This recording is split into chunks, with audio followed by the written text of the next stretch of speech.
Using my Barclaycard Forward credit card to pay for the stuff I need now and paying back on time could help build up my credit score for the day I need something bigger. So buying weights for my workout, Smashed it. or a set of headphones could help in the future when I buy my first car. Now that's forward thinking. Check if you're eligible at barclaycard.co.uk. 33.9% APR representative variable subject to application, financial circumstances and borrowing history. T's and C's apply. Responsible use of a credit card can help build your credit score when you pay on time. The Clyde One Super Scoreboard Podcast with Lucas Jaguar. Buy your next car or book your MOT, service or repair online. It's game day, and this is the home of Scottish football. It's Clyde One Super Scoreboard.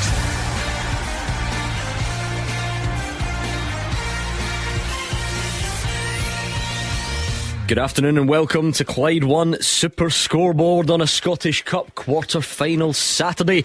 Hearts and Celtic meet for the second time in 4 days, this time with a place in a Hampden semi at stake. It's the only domestic trophy that's evaded Ange Postecoglou so far. Well, the Jambos have lost 3 of the last 4 finals. Inverness are already through after beating Kilmarnock. Rangers Wraith to come tomorrow, and Falkirk are completing the picture on Monday. I'm Gordon Duncan, and joining me in the studio you have Gordon Dalziel, Mark Wilson and Hugh Keevins. I think we should strap ourselves in and be prepared for absolutely anything at Tynecastle. Who can ever forget the last time these two sides met there? 4-3 Celtic, game decided by Greg Taylor and influenced along the way by VAR. Kevin Clancy, the man in the middle today, I think he's in for a busy afternoon. Absolutely. It's a huge afternoon for both sides. Always something special when you get to this stage of the competition, and Hampden is in sight, the semi-final stage just round the corner. So much at stake for both sides. Win or bust for both of them today. Can't wait. Yeah, I echo what the boys are saying. I think everybody's looking forward to this one. Packed Tynecastle, great atmosphere.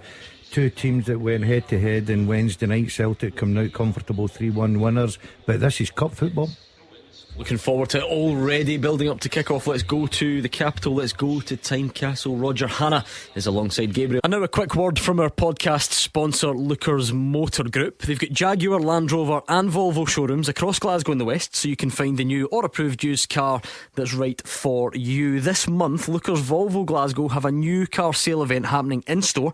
With your new Volvo, it's 0% APR conditional sale and your first 3 services for just £499. That's on top of other attractive offers as well. The event is only running until Monday the 20th of March, so not long. Book your place today. You can find out more at lookers.co.uk. Let's get back to the podcast. Compare cheap van insurance quotes that really do cut the mustard at mustard.co.uk. Details online, authorised and regulated by the Financial Conduct Authority. Thanks, Gordon. And yes, of course, this is a replay of Wednesday's league meeting where Celtic did run out 3-1 winners. This time round, there are 2 obvious but major differences. We are in the fiery atmosphere of Tynecastle, and of course, it's knockout football. We will have a winner here today, one way or another. Let's get on to the big team news regarding both sides. It's positive for Celtic as they name arguably their strongest 11. Jota, Hatate and more are back in for the hoops, but for the Hearts it's more of a mixed bag. Some players have made it, such as talismanic playmaker Barry Mackay, though top scorer Lawrence Shankland has not been deemed fit enough to make the squad. That's undoubtedly a huge blow. Robert Snodgrass has also not made the cut. But let's stick with the hosts then, go through their team. Robin Nielsen rested some players midweek. He makes 3 changes to that side. Devlin, Atkinson and Forrest all drop to the bench. Kingsley, Smith and Mackay come back in. Shankland and Snodgrass are still missing, as I said, along with long-term absentees such as Craig Gordon, Liam Boyce and Craig Halkett.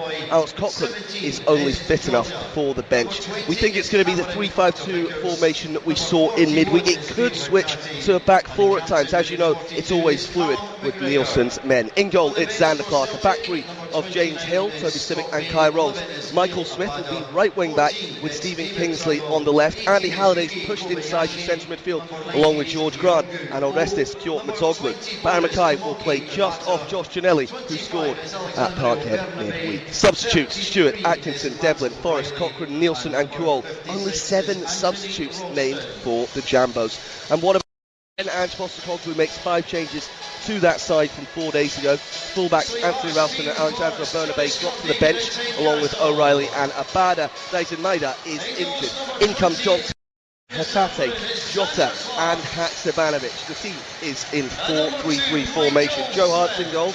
To back 4 of Alistair Johnson, Cameron Carter-Vickers, Carl Starfelt and Greg Taylor.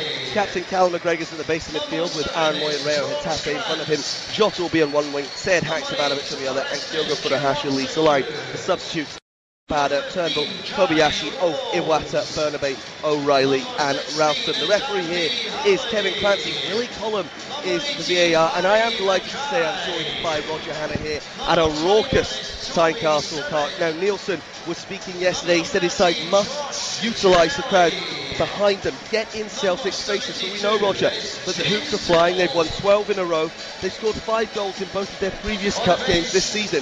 Is it a simple case of Celtic joining Inverness at Hampden Park next month with too much firepower, or will the Jambos have a much bigger say in today's affair despite their absences? Well, listen, Gabriel, it is without doubt the pick of the fourth quarter final side. It's got a little bit of everything. Celtic have won the League Cup, they're going to win the Premiership.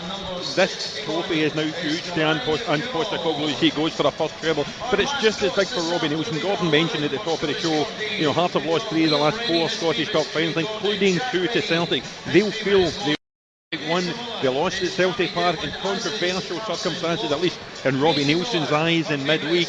They will give it everything they've got. I just wonder if they've got the personnel, particularly in the final third today, Gabriel, to match, as you were saying, what Robbie Nielsen's words yesterday. No Shanklin, no Snodgrass, no Humphreys, no Oda, as well as half a dozen of the long-term casualties, including the likes of Craig Gordon, Craig Halkett, Liam Boyce.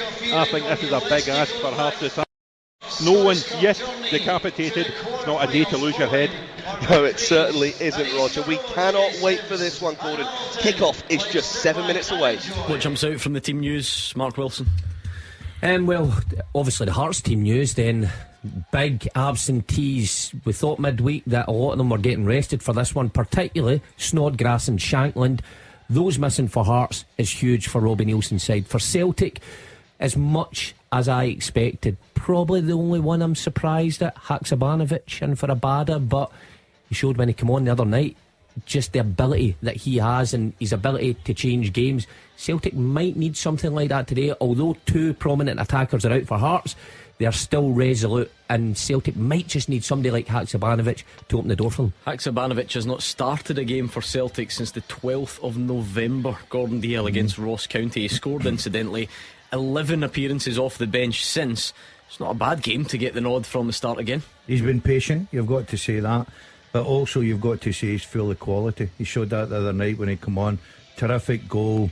If that doesn't give you confidence, nothing will. I'm not surprised he's went with Haksabanovic. I like him. A very strong midfield as well. That's a powerful looking Celtic starting 11. Football is littered with examples, Hugh, of when you think circumstances aren't going in your favour, you produce the shock, and vice versa. But I think putting the sort of luck or chance element to one side, Robbie Nielsen would have much rather been able to call on Lawrence Shankland and Robert Snodgrass today. Without doubt. This is a Hearts team, remember, who have lost their last 7 meetings against Celtic on the bounce, and they needed all the help that they can get. But the loss of the captain, Shankland, also a terrific goal scorer for Hearts, is massive. Snodgrass, wealth of experience of occasions such as these. Another terrible blow for Robbie Nielsen. But complacency, as Sir Alec Ferguson once wrote in his book, is a disease. And if Celtic get complacent and think that because Snodgrass is out, Shankland's out, and there are a host of players who have been long-term injury victims, then they will suffer. But this is Ange Postecoglou. He doesn't do complacency. He doesn't do assumptions. And he has picked a team which he believes will take him into the semi-final draw on Monday night. That said, Roger Hannah, I suppose other teams at the moment, they can only really cling on to the odd glimmer of hope, try and take some positives. Celtic just don't lose many games. There's not many case studies of what you can do to beat this team in recent times. If you're Robbie Nielsen, are you hanging on to the fact that there was no Shankland during the week, there was no Snodgrass, this was at Celtic Park, which you would imagine is a harder test? And yes, they lost it 3-1, but again, can you cling on to anything? Did they make life difficult enough for Celtic that they can try and take some of that into today? Yeah, I think it's all he's got to cling on to, Gordon, because the list of injuries stretches into double figures. It's a major setback for Hearts to be without all of the players mentioned. And you touched on the word complacency. I don't think complacency is ever anything that's been levelled at Ange Postecoglou's Celtic side. Many times we've said in this show during the season, they seem to take turns at being the star man for Celtic. If it's not Kyogo, then it's Jota. If it's not Jota, it's Tati. I think Aaron Moy came in for great credit at the time. Greg Taylor, as you mentioned at the top of the show, scored the winner the last time here in that incredible 4-3 game. I just have a feeling Haksabanovic, after the goal in midweek, he's going to take his chance this afternoon, and I think the front three of Haksabanovic, Kyogo and Jota might just be too hot for Hearts to handle. What does the Tynecastle factor do to this fixture though? Yeah, listen, it does level it out. There are three sides of this great stadium packed out with the maroon. There's the Celtic supporters right behind the goal. There is a tremendous atmosphere. Sometimes, Gordon, you know yourself, you find these lunchtime kickoffs and they can start a little bit flat. This is not one of those games. This will be fever pitch from the first whistle, and I think Robbie Nielsen, he might be missing players, but the ones he does have at his disposal, he will have fired up. Let's hear from both managers quickly. Yeah, there's no doubt they've got great players, to be honest with you, and even when it gets to 60 minutes, 70 minutes, and I thought we contained them very well, but they make 5 changes in those kind of advanced areas, and it brings that renewed energy. It is a cup game, and obviously the nature of cup games is that both sets of clubs and players and everyone knows that there's either progression or you're out of the tournament. So with that context, it always means that games are a little bit edgier than normal league games, and even within the context of the game, you rarely see blowouts one way or another, because as you can hear, here come the teams at Tynecastle. Gabriel and Roger can take us up to kick-off. Yes, Gordon, Callum McGregor and Xander Clyde leading the two teams out here in the sunny capital city. A cracking atmosphere. The Celtic fans in the stands to the right of us have a sign up saying it's not going away, and that's the way it feels with Ange Postecoglou's side. They just keep winning 12 matches in a row. They are absolutely flying at the moment. Progress here, and another trip to Hampden is the next step in Postecoglou's puzzle. They won't admit it, Roger, but all their eyes now are on this treble, and it starts here today, doesn't it? Yes, of course it does. And you're looking at Inverness, as the boys said at the top of the show, already in the last 4. Falkirk Array will be in the last 4 as well. Celtic will believe if they can get past Hearts in this huge challenge at Tynecastle this afternoon, that they will be much closer to the Scottish Cup, much closer to the first treble of the Ange Postecoglou reign. I look away to my right hand side, a spectacular, colourful pyro display by the Celtic fans in that stand behind the goal. This is going to be, as we said, the pick of the quarter-finals, and I think it will go off right from the first whistle. Yeah, it's fever here. The Hearts players just taking the pitch. It looks like a sellout as well, Gordon. It's going to be a cracking atmosphere. We're talking about Hearts as well. As you said, they've made 3 of the last 4 Scottish Cup finals, not winning any of them. Robert Nielsen has a fantastic record in this competition. He will want to at least make the final again, and if not, go one step further. The two captains just talking to referee Kevin Clancy at the moment, deciding which way they will play, perhaps which way the penalties will be taken, if that's what it takes, because it could go all the way here today in the quarter-final as Callum McGregor heads over and starts the huddle for his team. Roger, just talking about Hearts here, can it be a positive how flexible they are? It might be a 5 at the back, it might be 2 up front, 1 up front. Can that make it more difficult for Celtic to defend against? It possibly could, Gabriel. I think the key area, as ever, is going to be the midfield. You know what you're going to get from that Celtic midfield. McGregor, Hatsati, Aaron Moy back in the team today. However Hearts play, will they go with the 3 at the back, will they go with the 4 in the back? They need to match the energy, they need to match the running power of that Celtic midfield 3, because and it would include the League Cup final against Rangers a couple of weeks ago. That's where Celtic build from, that's their base, that's where they can win games from. Yeah, certainly is. Hearts fans just applauding the home fans behind the goal there. Quick run through of the teams once again. The hosts, 3-5-2, Xander Clark, James Hill, Toby Siggett and Kai Rolls. Michael Smith and Kyoto Matoglu, Georgia Grant, Andy Halliday and Stephen Kingsley, with Barry Mackay and Josh Shinelli up front. The visitors, Hart in goal, Johnston, Carter Vickers, Stalfelt and Taylor are defenders, McGregor, Moy and Hatate in midfield, Jota, Kyogo and Haksabanovic up top. Aaron Moy stands over the ball, and we are underway at Tynecastle. Clyde One Super Scoreboard. Goal flashes with Clyde Built Home Improvements. Buy now, pay nothing till 2024.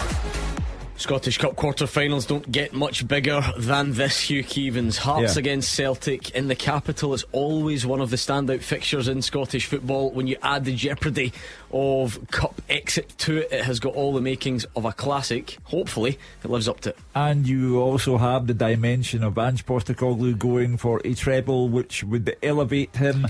Oh, and Celtic almost take the lead inside 30 seconds down the left-hand side. Cut back, Reo Hatate swivels and strikes it ferociously, but beaten away by Xander Clark. Celtic are already taking the corner here and pressing forward very quickly right before they spoil this for us.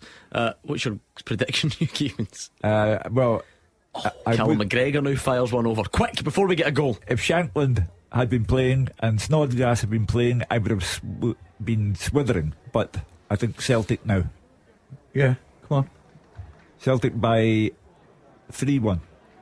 I'm the same as Hugh. When I came in here today, I thought this could resemble the game early in the season. High scoring, could go any way. I would have still fancied Celtic in recent form, but because of the omission of those two, I think it'll be an easier day. 2-0 Celtic. 3. There we are. We'll find out as the afternoon progresses. 3 for who? Well played, Hugh. Yeah. You have to say though, what a start for Celtic in terms of territory and chances and all that sort of thing. But Hearts will be happy to have hung on in there early, and here we go. It's a major mistake that from is it Kai Rose has dived all the way out to Jota for some reason, and we do have a goal already in the Scottish Cup quarter-final.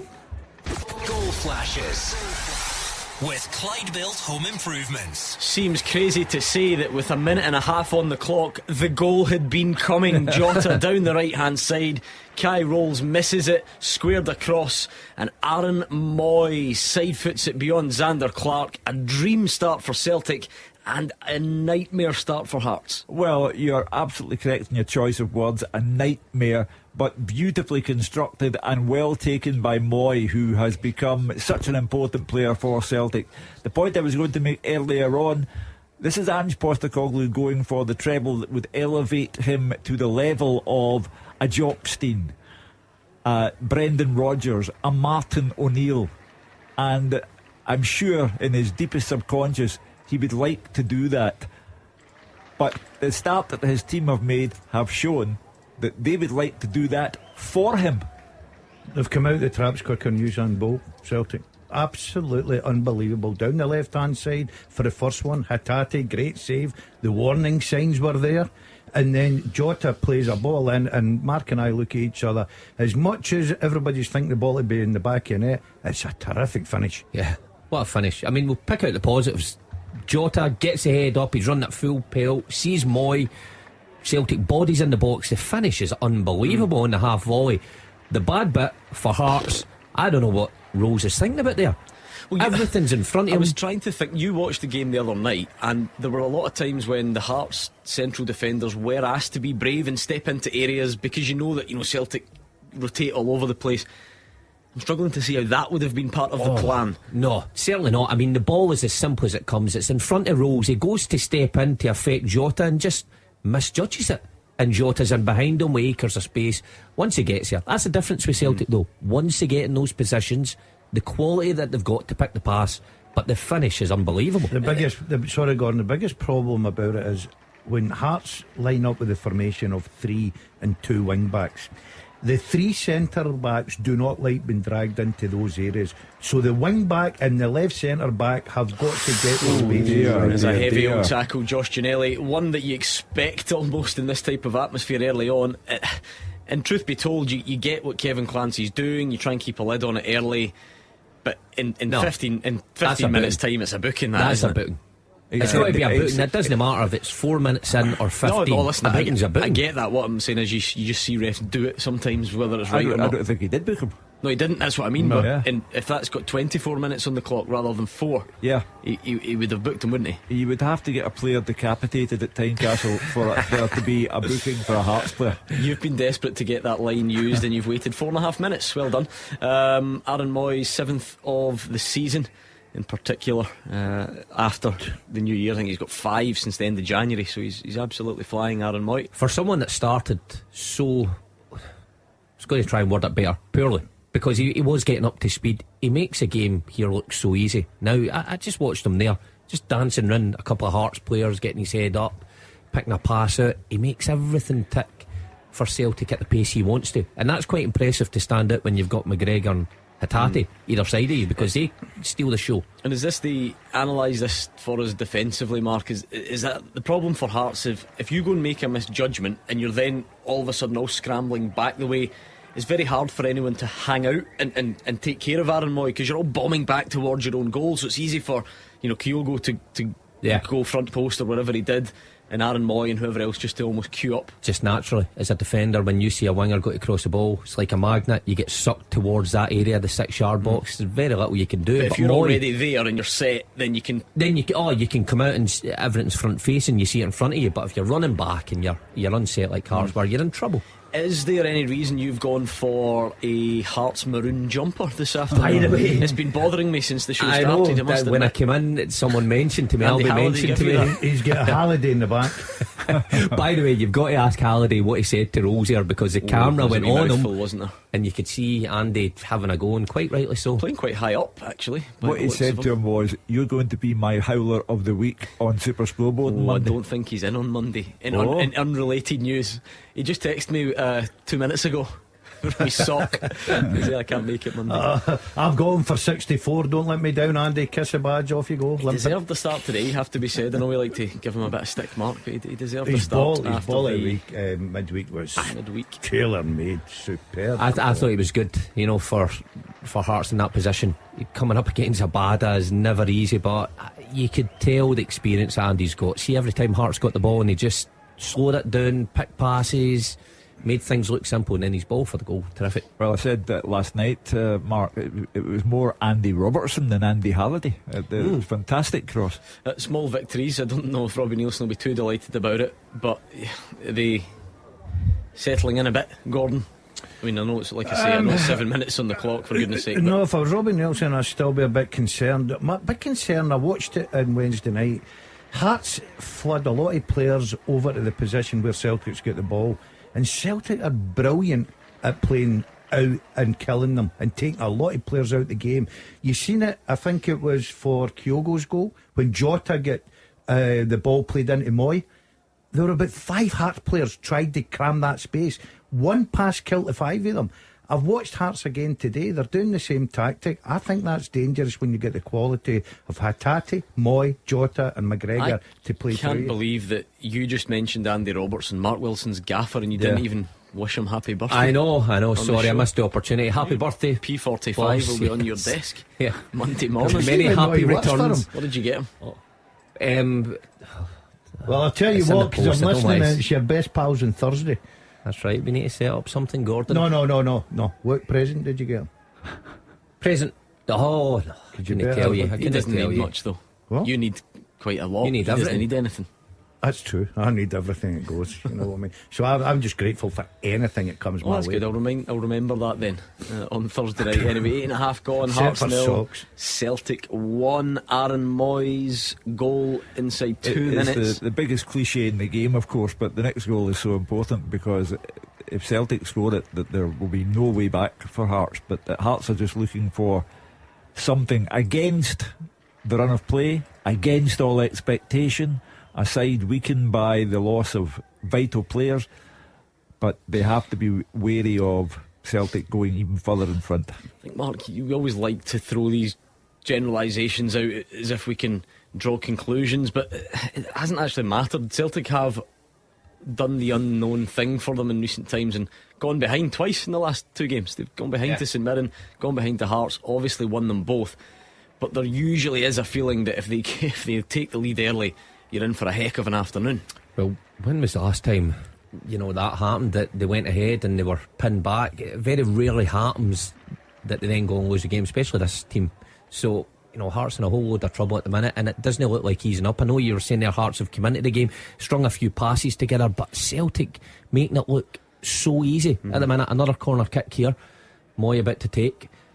Yeah, right into the danger area, and it's not usually you would see Kyogo out jumping people in a crowded penalty box, but he does. He just doesn't really get the direction on the header. I think what's fascinating, I was going to say, for me, with the formations, Hearts 3-5-2, and it certainly looks like that with Mackay and Ginnelly up front. Seeing the face of that, you'd think the midfield three for Hearts are Grant, Halliday and Keogh, just going up against Hatate, McGregor and Moy, and letting the wing backs take care of It's just not as easy as that because of the movement of the Celtic team and the full backs, how they come in and they overload that midfield. Great tackle from Alistair Johnson, just takes off the toe of Barry Mackay as he looked to skip away from him.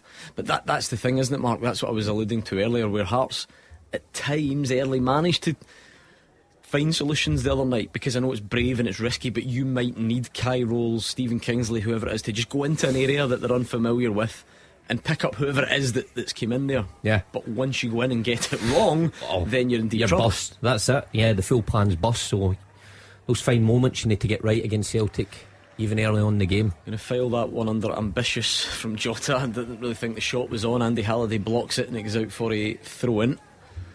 They're certainly in the front foot. They look right in the mood for this. You can get a feeling for your team after 5-10 minutes, and Celtic, they're knocking that ball about, their movement, rotation, they're causing Hearts all sorts of problems. They're dragging players out, they're leaving spaces for other runners, they're comfortable on the ball. But it's really well done. Hearts well done. Hearts stuck with his task, robbed Hatate of it, and Hearts do well to win it back. But I suppose that though, Gordon, in a sense, is the disheartening thing, isn't it? Because they've just won it back again. Kingsley's the man that gives it away this time on. Hearts are in all sorts of trouble. Aaron Moy, though, the ball to him a bit too heavy as Greg Taylor arrives, and it's pinballing around everywhere. Hearts players are blocking each other from trying to get to Jota. Hearts are all over the place, absolutely all over the place. They're making mistakes, they're not picking up runners, and when you don't do that against a team that Celtic's quality and the mood that they're in, they're loving this Tynecastle. People say, it's going to be difficult, it's Tynecastle. Hearts have got three ends of the stands and it'll be a great atmosphere. Celtic fans look like they're players look like they're loving this. And that's what I was going to say before the attack happened there. You're talking about Celtic look in the mood early on, and you get a feeling for them. In those last two games that we've spoken about, St Mirren and Hearts, they didn't necessarily look in the mood early on, but they've still got more than enough, and that must be the disheartening thing for opponents. Yeah, that's a worrying thing, because you look and you think, right, it's important if you're playing against Celtic, let's go off to a good start like Hearts the other night there. Let's go off to a good start and see if we can, really build ourselves into this game. But when you see that Celtic midfield, full-backs, wingers, Kyogo's movement come towards you time after time after time early on in the game, you start to think, this could be problems for us. I don't know if this counts for anything at all, Mark Wilson. I do just remember that day, that 4-3, remember Celtic did take the lead early that day through James Forrest, and it was only really as we got to half time that Hearts managed to swing the game quite quickly back in their favour, before Celtic pressed on. So got to be a test of Hearts mentality as well. You can't roll over now 13 minutes gone of a cup quarter final at home. Yeah, it's a good point, because the game took a similar fashion that afternoon. The difference is they had Shankland in the side that day. Did Snodgrass play, I believe, that day as well? Real quality to get them up the pitch. Now it took them a wee bit of time to get there, but I look at Ginnelly and I wonder if Ginnelly's more a wide guy than a through the middle. To be fair, I mean, he has been playing there of late, but I do take the point. And Mackay, now Mackay's a terrific player, but again, is he better in wide areas than just off the striker? So they certainly had more that day, Hearts, but they're finding it incredibly difficult to get anywhere near Celtic's back four. Interesting sequence of passes there. Cameron Carter-Vickers picked out Haksabanovic with a beautiful ball, and then Haksabanovic, with all the space in the world, just lobbed it into an area where nobody was standing. That's the problem, Hugh, and that's why I'm touching on. If you play a three at the back against Celtic's three forwards who play wide, your two wing backs get caught. Do you go up high or do you sit as a 5? And the minute Smith went up high there, the ball got played. He stood there. There's not a person, because centre halves do not like getting dragged into their positions. I'm very surprised that, and I'm not telling Robbie because he's a far better coach manager than I'll ever be, but I'm very surprised that you go with a 3 and try and put your two wing backs high up the pitch against Celtic. I think that's disaster. It's the first time I've ever heard you put yourself down. I know, incredible. I had to say that. I don't. Within myself, I don't believe it. Right? But he's in a job, so I've really not got an argument. A rare moment of self-deprecation. It's almost too easy for Celtic. You know, Joe Hart is just watching the game like the rest of us, but they've got so much possession, not yet having fashioned a second chance to follow on from the goal. They're comfortable, Hugh. They've started well. Every player's had that usual get a touch, feel good about it. Their movement's good. Hearts are just clinging on just now for me. If Celtic to score another one, this game will be anything they want to be. Yeah, I was just waiting. There was a moment, Mark, where Aaron Moy actually got it and probably had more space than he thought he did. It's actually been that type of start so far, where he kind of checked back when he perhaps could didn't have to. Yeah. Of course, and that's what's surprising me, because again, I'll go back to it, 3 central midfielders. You think someone will be next to Moy, someone will be right beside him, no space. But the Celtic 3 seem to have as much time as they want, only because the full-backs and the wide guys are dragging the other midfielders out of position. I'm looking at Grant there. Grant has to go between Taylor, who's narrow, out to, who was at that side, Haksabanovic, and he's having to sprint 15 yards to cover the ground. Incredibly difficult to keep that up for, you know, a long period of time. When Haksabanovic fluffed his lines and booted it straight through to Xander Clark, I was waiting on Ange Postecoglou becoming another GIF. Did you see that during the week? Yes, I did. He had to be told what a GIF is. Do you know what a GIF is? No, I have no idea. I read the expression, I have no idea what it means. Does the Nokia doesn't do GIFs, so you can right, someone out there is your challenge. You can we turn Hugh Keevins into a GIF at some point, just so that we can show him exactly what it is. What does GIF actually stand for? Does anybody know that? I could make something up. Right, go for it. Well, I don't think it's that stands necessarily for anything, is it? No, is it not just a acronym? No. Oh, it is. No, graphics interchange format. There you go. Apparently. Did Chris know that? Producer Chris. What? Well, to be fair, I'll have a look on. He does look the type of guy that would know that. Actually, I'll take that. Hearts chance are in. Andy Halliday cuts it back across, and it's cleared away by Greg Taylor. Andy Halliday's now lying face down right in front of the Celtic fans, who I'm sure will be saying, "Hi Andy, good to see you, pal. I'm glad that you're doing okay. I hope you have a nice weekend." What an opening it was for Hearts. Worked it well. You know, for once it was a Hearts midfield that had a lot of space. Andy makes a good run off the bar. Great run.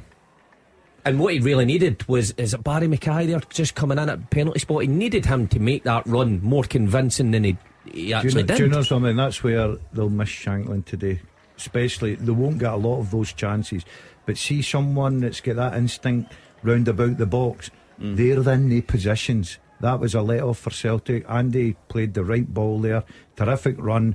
But there was not a striker who had this sort of you know, that's the way they operate in the box to go and make that movement. Came about and cause quite problem. easily, Mark. Yeah. Fair play to Hearts, but Aaron Moy was the one this time. On the flip side, he stepped into an area where he wasn't really doing much, didn't affect anyone. The ball got slipped down the side of him. Halliday went into the box. Don't usually see it. Don't usually see midfielders run off the Celtic midfield without anybody tracking them, but they just literally took their eye off the ball. Moy did, and Andy had plenty of space. Got rushed a wee bit with a cut back, but I think he's still done enough to cut it back into a good area. And Hearts need bodies in the box just to put that in. Goal was gaping, and a bit like the Celtic goal. Moy, plenty of bodies in the box, and Moy finishes from similar area. I think Celtic got loads of possession, but not the intensity that they started with, and the Hearts have been gradually inching their way back in. Yeah, Hearts will be, I mean, as encouraged as you can be to be one down after 19 minutes at home. Gordon, obviously it's not a good start, but at that stage it looked like Celtic could absolutely run away with this early on, and they still might, but Hearts have found their feet a little bit. You've got to try and find a way to slow Celtic down, especially after the start. They come out the blocks brilliantly. Hatate forces Sander Clark into a terrific save, get the goal, and you think, oh, this could be a long afternoon. But they've used a bit of experience. Hearts have slowed the game down a little bit. They've created that wee chance themselves, taking a bit of confidence from it. But I don't think Ange Postecoglou will be standing the touchline too worried just now. I don't think so. Free kick to Hearts, sort of just inside the Celtic half. Not entirely sure of what Kevin Clancy saw, Mark Wilson, to be honest, but I think he saw Keogh falling over and claimed that Moy had tugged him, but he certainly didn't. Anyway, Celtic deal it well. It was just lumped into the box. Maybe Hearts need to be a wee bit more creative than that. Michael Smith just about getting away with it. I thought Callum McGregor had managed to nip it off him, and that's just going to be a throw into Hearts. It has certainly the pace, the tempo, it's sort of dropped out of it a bit, hasn't it? Yeah, so the intensity is not there. Celtic started, and we saw it, they started as if they were going to blow Hearts off the park. Great goal from Moy, but that intensity level has dropped. Yeah, I've not really seen much of Haksabanovic in the game yet, Mark, considering he's had to wait a long old time for a start. Can you sometimes, I'm not saying he is yet, I'm just generally speaking, can you sometimes try too hard when these types of things come along? Maybe he's just struggling to find the pace of the game at the start. I think there is a big difference when you start games to when you come off the bench. He comes off the bench the other day and he scores a wonderful goal, but a game of this high tempo for 20 minutes, I know it's eased a wee bit, but he seems to be in a rush about doing everything. Needs that wee bit more composure. At the minute he'll probably pop up with a goal in 5 minutes. One the back in it. Good slide from Kai Rolls, really had to make it, otherwise Celtic were in there, and I think that's going to be a free kick against Callum McGregor. It's a lot better from Hearts. They're getting closer, they're winning the ball, they're trying to keep possession, they're trying to play nice wee passes through the lines, forcing Celtic into a few free kicks. They'll be happy that, because it's a stoppage again. Slow Celtic down, play at your pace, don't play at Celtic's pace, because they're too quick for you. Wonder if, was it Taylor that actually fouled Mackay? I wonder if he's lucky to get away with a booking, because he'd actually turned him and then it was just a little tug back. I know it wasn't anything major, but stopping a promising attack. I think it was just McGregor in on George Grant, was it? I thought it was Taylor's little tug. I think you're right, actually, because it's been taken back. And Kevin Clancy did have a fairly lengthy discussion about it, but he's sort of set the tone quite early. He didn't book Ginnelly, can't really then book Callum McGregor. And what a save that is from Joe Hart. Incredible stop from the Celtic goalkeeper. Hearts thought they had levelled. I thought they had levelled. I think the guys in the studio, a swivel and low shot from Toby Sibbick. Joe Hart's very unhappy at the sliding challenge that came in thereafter, but the initial save, Mark Wilson, that's sensational, because same as yourself, Gordon, when Sibbick turns, swivels, half volley down to the ground, it's so low, it's so quick down to Joe Hart's left. I'm amazed that he got down and kept that out. The follow-up, let's see the follow-up actually. I think the Hearts player's every right to go for that, and Joe Hart does well to turn it round. Well, both can be true though, because he does have a right to go for it, Gordon, but it probably is a foul, isn't it? When you see usually what... Yeah, because I think Joe Hart gets that. Joe Hart knocks the ball out of play. Yeah, Joe Hart gets that. But I can understand if I was a centre forward and I was playing, I would probably go for that myself. But you've got to get back to one thing. That is a fantastic save. I mean, he sees it very late. Fantastic. It's actually a great effort from Toby Sibbick. It's great, because Carter Vickers, who we give praise every week in this programme about his defending, I think he's a bit tight, and it allows Sibbick to get that turn in, get the shot away. Joe Hart sees that late. It's a top quality save. We're just revving up for our first piece of madness in this game, I think. The Celtic have gone to sleep.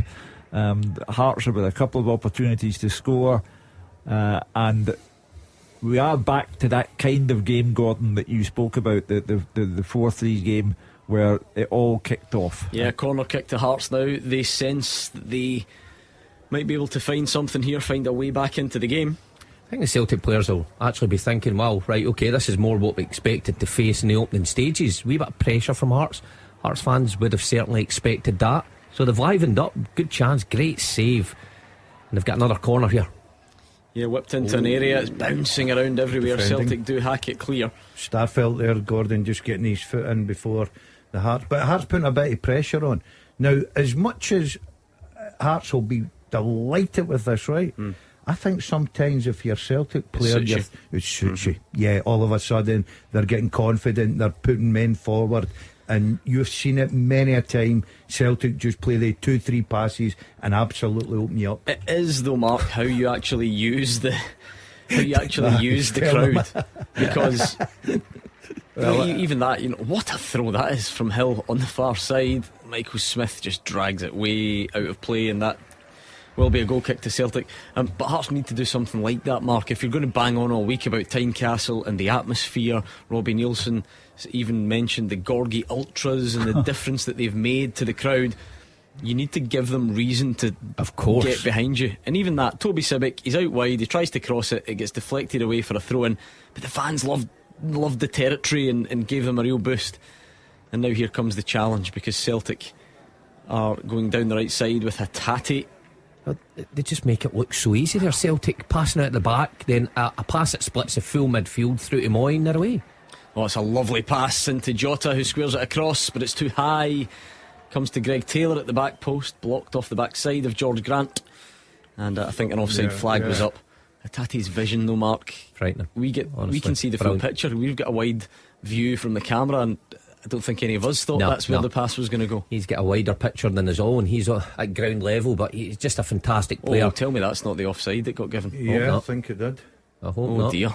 Yeah, that was a poor decision. It certainly was. He timed his run to perfection. That's a bad decision. That was not offside. I suppose if the ball had ended up in the back of the net, then it would get looked at and the goal would stand. So you can sort of but it's consistent with yourself with that, if that helps. Consistent with recent days. Referees, assistant referees, very poor standard. I've got to say, see if I'm a Hearts defender there and I see Jota running in, I see the flag going up, I know I've been told to play to the whistle. Automatically I would still semi-stop and kind of say, offside. If it gets put in the net and then he's onside, it must be incredibly difficult with these new rules.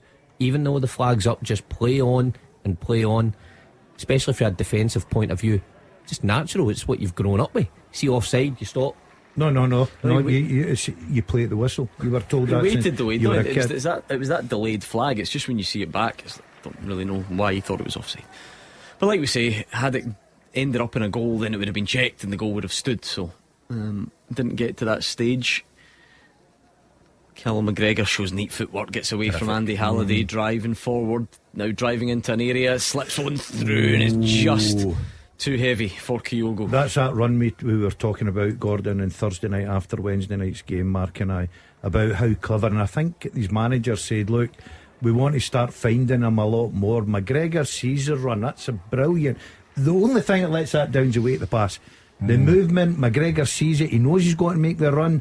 Hearts defenders have no idea where Kyogo's going. Just the weight of the pass, or Hearts were in trouble. Both sides coming into this with interesting records, respectively. Hearts are unbeaten in the last 13 Scottish Cup matches at Tynecastle. Not a bad run. Good last defeat came against Celtic in 2014.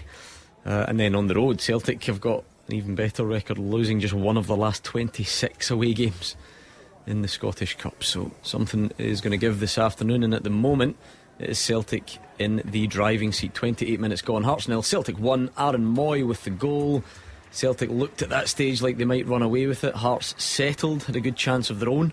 Top save, double save actually from Joe Hart, and now it's probably swung back the other way with Celtic looking on the front foot once again. So got to say, it's a good cup tie, Gordon. I think everybody would agree with that. It's exciting, it's got end-to-end stuff, good pace to it. We've already had a goal, good chances, good saves, plenty of talking points. Let's have plenty more. Let's have plenty more. Yeah, absolutely. Okay. Yeah, this could be one more coming up now. Yeah, there's Greg Taylor, well blocked, well marshalled, and the ball's actually going to stay in for Michael Smith to hack clear. Again, Haksabanovic, again, just not on the same wavelength there. Usually Celtic wide players would come inside the pitch and bounce that off a midfielder or a forward. He tries to reverse it, and Taylor never thought that was on. So it's as if Ange Postecoglou's thought, what a stunning goal he has scored, the third goal for Celtic midweek against Hearts. He'll pick up where he left off, but he hasn't. Yeah, but he's a quality player. He's not been brilliant. And remember, lads, we're 29 minutes into the game. Oh, that's an eternity. You know, you can't, I tell you what, Hugh, no wonder you never ever was a manager. You'd have 5 subs on by now. Oh, yeah. Yeah, Haksabanovic, to be fair, was never catching that one over his head. Yeah. Out for a goal kick. Looked long there. Starfelt's unlike Celtic to actually just aimlessly try and go forward. I'm there. interested in these ones, Mark. So Hearts are proper playing out for the back, from the back. 2 players in the 6-yard line, and it actually works Great pretty play. well this time. Andy Brilliant. Halliday goes down, challenge from Aaron Moy, free kick on the halfway line. That actually worked well that Yeah, time. but you have to be brave when you come up against this Celtic side, because the system they play, and when you get a goal kick like that, they almost kind of force you or want you to do that, and then they're after you. But you have to have good players to deal with it. Hearts on that occasion did. Played it right along their 6-yard line, got it out to one side and through the midfield. That's how you will get success, but we all know how hard it is to do that against this side. I just don't know about the hair. It looks better in person than it does in the camera. How much did he pay Listen, for that? I'm the same. I look better in person than I do in camera. And a lot of people Do have you? complimented. Yeah. Well, you heard that guy. Your nose isn't as big as what I thought it was. Right. You know, I get a lot of good compliments when I meet people round about. I'm just personally glad that you're here, because when I heard the big news and sports story of the weekend kicking off, I thought, please, if they're looking for a silver-haired famous goal scorer from the 80s to host Match of the Day tonight, yeah. there's only one choice. Yeah. But the phone's not gone yet. No, and I'd be sitting there now, where Marcel or not, the paycheck's mightier. Man City legend as well, Yeah, eh? the Man paycheck- City at The paycheck's mightier. in the title race, I thought. No. Sorry. You wouldn't desert us, would you? 100%. If I get offered more cash, I'm off. But no, I was worried, but obviously they've taken the big decision. Yeah. No big TV deals tomorrow for the game, Rangers Wraith. Oh, even Hannah's bombed me. Oh, did he? I'll phone you tomorrow. We'll do a preview in the Rangers Wraith. I'll tell you what, and I know he's listening, I'll be waiting tomorrow to see who he goes for.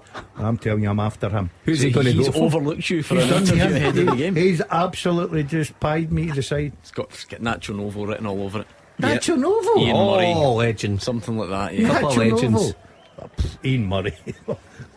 Absolutely not. Can't believe it. Roger, I'll phone you tomorrow, mate. Aye, just bang me. I think the fee scared him. You're talking about Roger because the game's gone pear-shaped. So No, that's where you're wrong. People tune in here because they want to know what's happening in the game, but they're also interested in you three and the I'm just telling colourful you, lives that you live. Just telling you that in the meantime the game's gone pear-shaped. He says he's waiting for the big post-match analysis. Nah, tell him on forget it. Don't Monday. even phone me. That's what it is. Absolutely not a chance. I'm gutted at that. I was wanting to see what gutted at it as pictures well. Roger actually put in from your playing days. I was telling all my family, look, buy the Sun. I know you don't like the papers, but just go out there and buy it. Oh, pied. Are you just nervous in case someone scores the goal that will be dubbed the Wraith Rovers' most famous ever goal at Ibrox? Can't be. They'll never be beaten, Gordon. Especially with an armband on. You know what I mean? Never ever got to be beat. What one are you talking about? Because I scored a few hundred. Are you talking about the cup final? Do you listen to the words that come out of my mouth? No. I set just it up. heard gold. Anyway, flashed across by Aaron Moy, away by Civic, and that's the difference, Mark. It's a similar area from the goal, but Hearts are in position at that point, Yeah. and they can see what's happening and they can get their body in the right place to clear it away. Yeah, they were nicely set there. But again, that movement from Celtic, you can just see that they're working that so much, getting into those wide areas and cutting it back. Oh, here's Hattati though, he's through. Good save, save. Xander Clark. Haksabanovic looks lively. Save again, Xander Clark.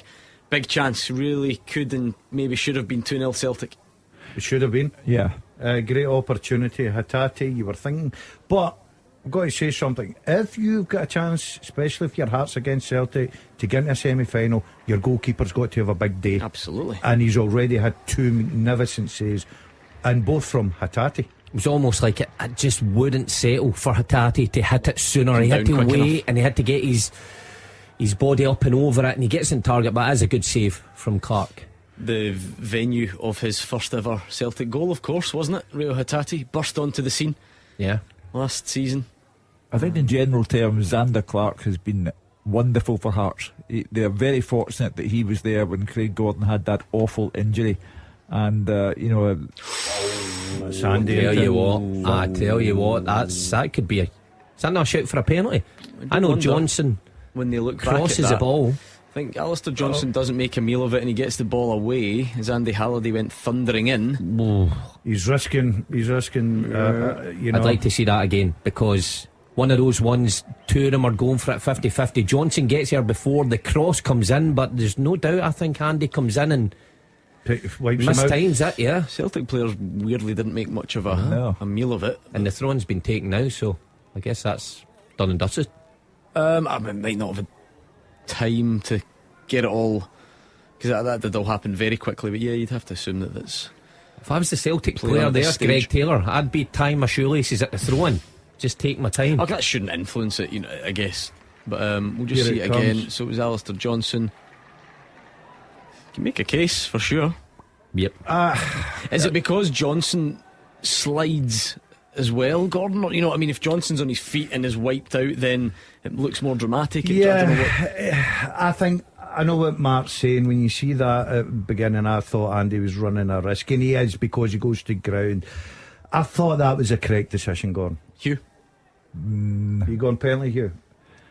No, I think it's a close one, but not enough to get a penalty. Well, here comes Celtic. Hatate, it's not often it happens. There was a lot of juice on it, trying to fire it into Kyogo. Overcooked the pass again. I like Gordon's description. There were a lot of juice in that, Gordon. I think it was a difficult one, just the way his body was. I love that pass. I love it. I think it needs to be that in his locker to control that. Yeah, but I think he was looking for a different run there for some reason. Kyogo tries to almost step over it with his left foot and take it into his. Yeah, but I'll tell you what, it shows you. We've not really seen a lot of Kyogo, but see the boys, especially in the ground, they'll be looking. His movement's brilliant. He causes so much problems to defenders. You mentioned that save from Xander Clark there against Hatate. A big week, Hugh. He will, barring something crazy, he'll be in the Scotland squad for sure. Yeah. Well, as it stands, he's surely got to be Scotland number one. However, I read this morning that Angus Gunn has now decided he will come and play for Scotland after all. Top save percentage in the Championship this season, apparently. I would imagine that his people have sounded out Steve Clarke to see what kind of future he might have if he switches allegiance. But Xander Clark, since replacing Craig Gordon, has been outstanding and deserves a chance. I'd agree with that. I think he has been outstanding. Surprised that he had to wait a bit of time, didn't he, before he actually arrived at Hearts. For whatever reason, nobody else taking a bite, or maybe they didn't, he just didn't fancy that. But I think he's an outstanding goalkeeper, proved it over many years, and he does deserve his chance. I don't know about that, Mark, because I thought it was a strange decision to go to Hearts as a number two.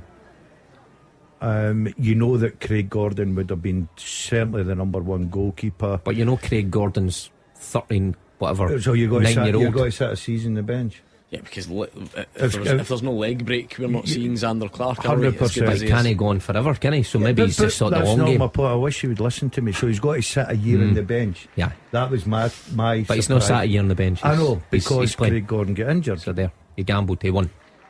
End of story. Hearts do quite well to work that out from the back again, Mark. I mean, don't get me wrong, eventually it breaks down, but I don't think that was because they played out from the back. But again, on the face of it, if you've got three at the back and on paper against Kyogo, you should be able to. That? Yeah, Ginnelly could be in here. He takes a decent touch, but he fires it over the bar. Carter Vickers and Starfelt are hoping for an offside flag to bail them out. It doesn't come, I don't think. It is. Yes, offside. it does. Okay. Oh, he's off. He's a mile off. And we see with his pace, he does not need to go early. I think he's a mile beyond Alistair Johnson at the back. Yeah, the lines would have been very close with Johnson. Had a wee look at. No, I think he's off. No, I didn't. No, see, this is where you dive in. I'm agreeing that he's off. Thank you. But you're looking at Starfelt and Carter Vickers and saying he's miles. I think you've ignored Alistair Johnson. Anyway, up the other end, Jota's not off. He tries to square it across and almost into the back of his own net by Toby Sibic. I think Jota should shoot there. I was going to say, it's sitting perfectly. Okay, it's on the angle, but it's a terrific ball, terrific run. And said Jota wasn't off. Like to see it again. Actually seen the replay again. Better ball. Kyogo's screaming for it in the middle. If he just plays it low across Wow, 6 I yards, think anyone's it is, changed their because mind. I've seen the replay from the other I angle. think he picks the right decision. I think if he scores for there, it's a wonder goal. Corner kick to Celtic. It'll be Jota this time, not Aaron Moy. Carter Vickers might think he could have done better. He had a bit of time, a bit of space. He was a fair distance out though, and it goes over the bar. Well, it's a Mistimed strange first half. You know, the Celtic starting so well, scoring so early. Joe Hart's had to make a couple of terrific saves. Xander Clark also. I've enjoyed it. What's strange about it then? Well, that sounds good to me. I thought that it would be a formality when Moy scored early on, but not so. No, I think it's had cup tie, isn't it? Yeah, it had everything. I think it's a good pace to it. I think there's more goals to come, good saves, lots to talk about. Both goalkeepers having terrific saves. Joe Hart having a great save from Sibby. Obviously Sander Clark we're talking about too. Tell you what, Mark, Haksabanovic has not had a brilliant start to this Every time game. he touches it, it's a mistake. And here comes Andy Halliday, gives it out to Barry Mackay. He's just going to flash one, but he's got it all wrong. Straight to Joe Hart. And a bit of a let off for Celtic. Haksabanovic felt he was fouled. I don't know if any of you buy that. No, I think he's misplaced the pass, and it's one of those, please give me a foul here. But on the flip side, for Hearts, Barry Mackay, if you've worked it up to the 18-yard box and you're Barry Mackay, you've got somebody 1-on-1, why would you not go at them? Mm-hmm. And he chooses the easy option. It's a poor ball. I've got to agree, because when I coached him I used to say you've got to be positive in the final third. Be positive. Honestly, coached him at some Easter camp in 2007. Yeah, for 6 weeks, let me tell you. And have a look at where Did you give him a certificate at the end of it? Look at where the boy's career's gone. The Gordon Dale coaching school certificate. Every time I meet him, Alistair Johnson's is a graduate, of course. He'll have one as well. Every time I meet him, he goes, Gaffer, you were great. All right, Gaffer. I'm sure he does. I bet he doesn't even know who you are. Oh, shit, everybody knows who I am. 100% he wouldn't he? The woman in the checkout in Asda knows who I am. You're never out there, are you? Stephen Kingsley comes in field, just tries to make something. Oh dear, that's a Crunching heavy tackle, one. that is a very heavy one. I actually think Alistair Johnson might have almost hurt himself. And maybe slipped into Keogh. No, he didn't.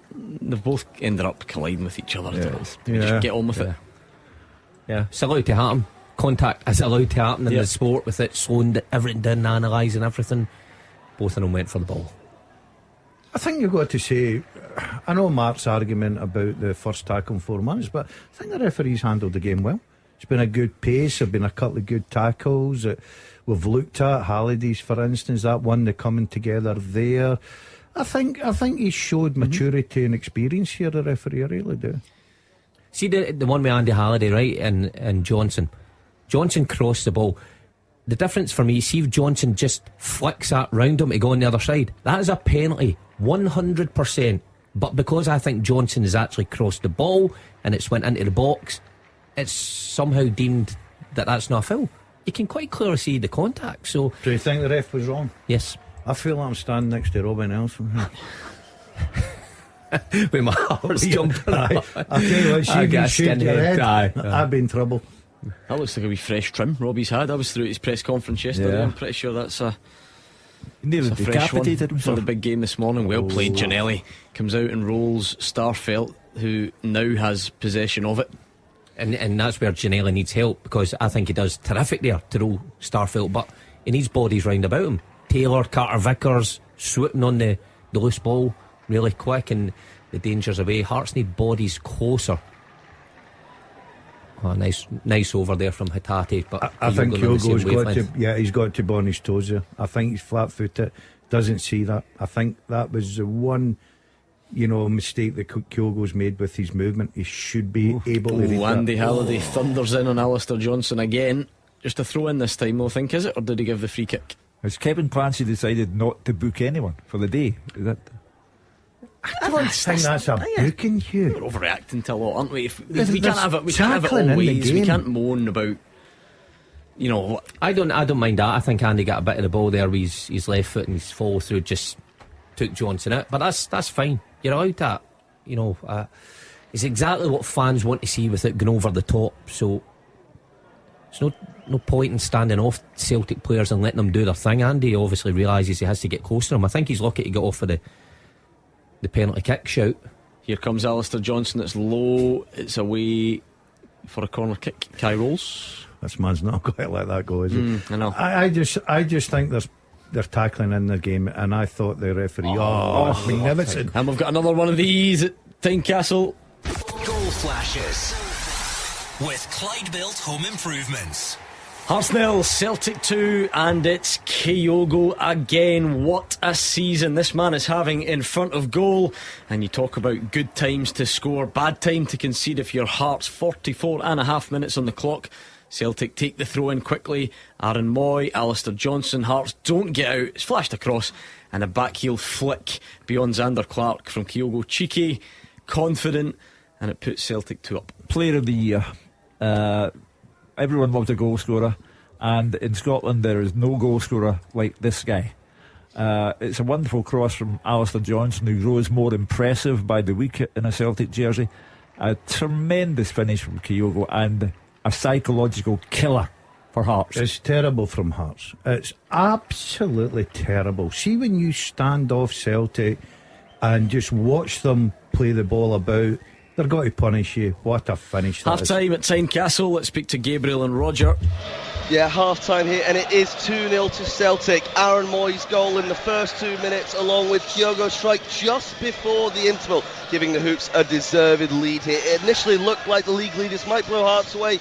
To be fair to the Jammers, they got back into it, but that is a killer goal they have just conceded on the stroke of half time. It was a usual electric start from the Hoops. Reo Hatate thought he'd put the Hoops ahead within 30 seconds, curling the ball into the top corner. It was a great save from Xander Clark in the Hearts goal, but it was 1-0 after less than 2 minutes. A nightmare start for the home side, perfect for the away side. Kai Rolls misjudged the ball. Jota was suddenly in behind. He picked out Aaron Moy with his perfect cross, and the Australian turned it in expertly. Hearts calmed down a little bit, but Celtic were still on top. Their midfield three just popping the ball about. Hearts' first sniff of a chance was when Andy Halliday burst into the box. He couldn't find a man, and you wondered if that was the best chance that they might get. But no, Toby Sibic had a great opportunity. You must have said it was a great attempt by him. On the turn, he thought he'd levelled it. Swivelling shot, but it was a great save low down by Joe Hart. James Hill, the defender, was then sliding out the ball. Hart was unhappy, but Hill had every right to go for it, and that was their best opportunity of the first 45. You have to say, before we were going in, their Hearts were in that game. Celtic only had one other big chance when Reo Hatate was slipped through. He's waiting for the ball to come down. It took an age. Xander Clark came out, made himself big, and it was a great block. A few overhit passes from Hatate and Jota as well meant there hadn't been more clear-cut opportunities, but just at the end there, Alistair Johnson, Celtic's right back, he's been in thorn in Hearts side all game. He got in again, rifled it across, and there was Kyogo Furuhashi, as he always has been this season. A back heel flick, a beautiful goal, which means it's 2-0. When you talk about bad times to concede, Roger, it's terrible for Hearts, isn't it? And now they're going to have to stick or twist. Yeah, game over, Gabriel, for me. They lost a goal right at the start, they lost a goal right at the end of the half, and Hearts just simply do not have the attacking options today to get back into this cup tie. Celtic have a great joy down that right hand side. Jota getting away from Kai Rolls, terrible defending by the Australian inside 3 minutes, great delivery, great finish by Aaron Moy, and then again just in that area of the park, Alistair Johnson has been hugely impressive in the first half down that side, helping Jota. Lovely ball, and the cutest of finishes from Kyogo at the near post. Hearts are not coming back from this. No, as we're saying here, Gordon, it is 2-0 to Celtic. They are in total control. Support in Glasgow and the West. This is Clyde One Super Scoreboard. Hugh Keevins, Mark Wilson and Gordon DL are in the studio, but we've got Gabriel and Roger at Tynecastle. Roger, do you just get the feeling that second goal, the timing of it as well, has sucked a lot of the belief out of the home fans? Very much so, but it sucked the belief out of the home players as well, Gordon. They had a little spell, as you know, Andy Halliday's cut back, the Greg Taylor got away. There was that double save from Joe Hart. There was the one Ginnelli fired over the top, albeit the linesman's flag went up at that point. So they were edging back into the game but that is a killer blow just before half-time. A great finish by Kyogo, and it's come again. It's emanated from that area of the park where Celtic are getting so much joy down the right-hand side. We were debating just 2 minutes before kick-off, are Hearts playing a 5 or a Hearts playing a 4? I'm not sure Hearts know what they're playing, because Kingsley doesn't know whether to stick or twist in that left wing-back role. The one time Kai Rowlands went out to help him, he hesitated and Jota flew past him, and they are really struggling defensively. Did he stick or twist? I'm not even sure they've got enough on the bench to twist. Yeah, and particularly the nature of the second goal, Roger. It's look, credit obviously, Celtic are razor sharp. We've seen it all season, but Hearts at any level of football, you're not really looking to allow a team to sort of take a throw in and not press them with any sort of attention whatsoever. They just switched off, Gordon. They thought they had repelled the initial danger down in that far corner, and they thought, yeah, we've done quite well here, and they just switched off as Celtic took the throw in very quickly to Johnson. Lovely delivery in, lovely finish by Kyogo. Quarter final tie over. Postecoglou can already look towards Monday night's semi-final draw. I mean, Joe Hart has had to do his part though, Roger. It's Celtic definitely in front, and deservedly so, but a really top save, or this game could be looking different at the break. Yeah, it was a good save. He was very alert, he was very agile, he was very brave getting down to it as well. You know, James Hill streaming in, I think, for the rebound there, could easily have been penalised for a foul. He did well. Celtic defensively, they've looked okay. Carter Vickers maybe one moment where he was slightly too tight to a player, but you know, Greg Taylor covered in, got away that cutback from Andy Halliday early on. Johnson, we've sung his praises, he's been a real asset to this Celtic team, and as Hugh says, he's getting better and better with each game. And you know, down that right hand side, linking with Jota, that maybe shows why Liel Abada has been left on the bench this afternoon. Mark Wilson feels Celtic should have had a penalty. Andy Halliday on Alistair Johnson. Was there much made of it in the stadium? Oddly enough, not. I do agree with Mark. We obviously haven't seen it again, Gordon. At the time, it did look like a penalty. If Andy Ashby Nick Pico denies saying that, but no, I think he was guilty of that foul. I think it was a penalty. Quite surprised. We don't obviously have VAR in all these quarter-finals. Didn't have it in Inverness last night. Won't have it at Falkirk on Monday night, but we do have it here. Castle this afternoon. Very surprised that Kevin Clancy wasn't at over to the touch side monitor. It seemed to pass without incident. Celtic players didn't seem to pay much attention, but they do certainly pay attention in front of goal, as you've seen in that first 45 minutes. 2 goals to the good. We'll get the second half next. Clyde One's Super Scoreboard podcast with Lookers Volvo. Don't miss the Volvo new car sale event between the 6th and the 20th of March, offering 0% APR and first 3 services for just $499. Book your place today. Follow the signs. Clyde One's Super Scoreboard podcast with Lookers Volvo. Don't miss the Volvo new car sale event between the 6th and the 20th of March, offering 0% APR and first 3 services for just $499. Book your place today. Follow the signs. The winning team all season long. This is Clyde One Super Scoreboard. It looks like Celtic are going to make a change at the break. Gabriel, Roger Hannah maybe can bring us up to speed. We're just checking there that just now it looks as if Yuki Kobayashi is coming on for the second half. We saw a bit of movement at the Celtic bench to indicate there was going to be a change. Carl Starfelt is the player coming off at the break. We didn't really see any injury problems with Starfelt. Sort of cruised through the first half. Himself and Cameron Carter-Vickers just with Josh Ginnelly to deal with up top, but he is off. Yuki Kobayashi on, and I really can't see it affecting Celtic too much. That goal by Kyogo just before the half-time interval, Gordon, really put them in cruise control in this quarter-final. So hard in this business, Hugh, to stay away from cliches, but if Hearts are going to do anything, they obviously... The next goal, you know, if Celtic get it soon, it's absolutely over. Many people might feel it is already, but Hearts surely have still got it within them to make this interesting. Yeah, interesting, but I think you need a vivid imagination to see them scoring 3 goals to win it. Kobayashi, I can only imagine, is replacing Starfelt because Starfelt has come by an injury that we did not see, because as Roger said, he didn't seem to be under any pressure first half. He had one of those Starfelt moments where he lifted his foot, the ball went under it and he get lost. But Kobayashi, he brought to the club by Ange Postecoglou for a purpose, and it's to play. And now just a quick note from our podcast sponsor Lookers, the new name for Taggarts across Glasgow and the West. We are proud to announce that Lookers is now the new name for Taggarts. Taggarts has been part of the Lookers Motor Group for nearly 20 years, and over time, being part of one of the largest multi-franchise dealer groups in the UK and Ireland, has helped Taggarts to provide a great customer experience, value and choice to their customers across Scotland, and that's something that will never change. And now, they've decided though to change the name above the door to move forward as one. You'll find the same great service and friendly faces you've come to know at their Jaguar, Land Rover and Volvo showrooms, working hard to give the best experience every time. You can now browse and shop online for your next car at lookers.co.uk and choose from thousands of used cars in stock with home delivery available. You can also discover the latest new car offers, book a test drive and book your next service online. Although the name has changed above the door, everything else is staying exactly the same, and you can still expect the same great service and friendly faces when you visit in store. Lookers, the new name for Taggarts across Glasgow and the West. Clyde One Super Scoreboard Goal Flashes with Clyde Built Windows and Doors. Buy now, pay nothing till 2024. Second half underway then. Celtic with 1 foot in the semi-final. They lead Hearts by 2-0 at the start of the second half at Tynecastle. Remember, Inverness are already through, seeing off Premiership opposition in Kilmarnock last night. We can reflect on that a bit later on perhaps, but full focus on Tynecastle for the moment. And into that second half, that one change for Celtic, Kobayashi on to replace Carl Starfelt. Would you also assume, Mark, that's an injury or at least a tightness, some sort of physical issue? Yeah, it's got to be. I mean, very rarely does Ange Postecoglou split up Starfelt and Cameron Carter-Vickers when it could be avoided. But Hugh's right, Kobayashi brought to the club to play, and he has to take his opportunity when he gets it.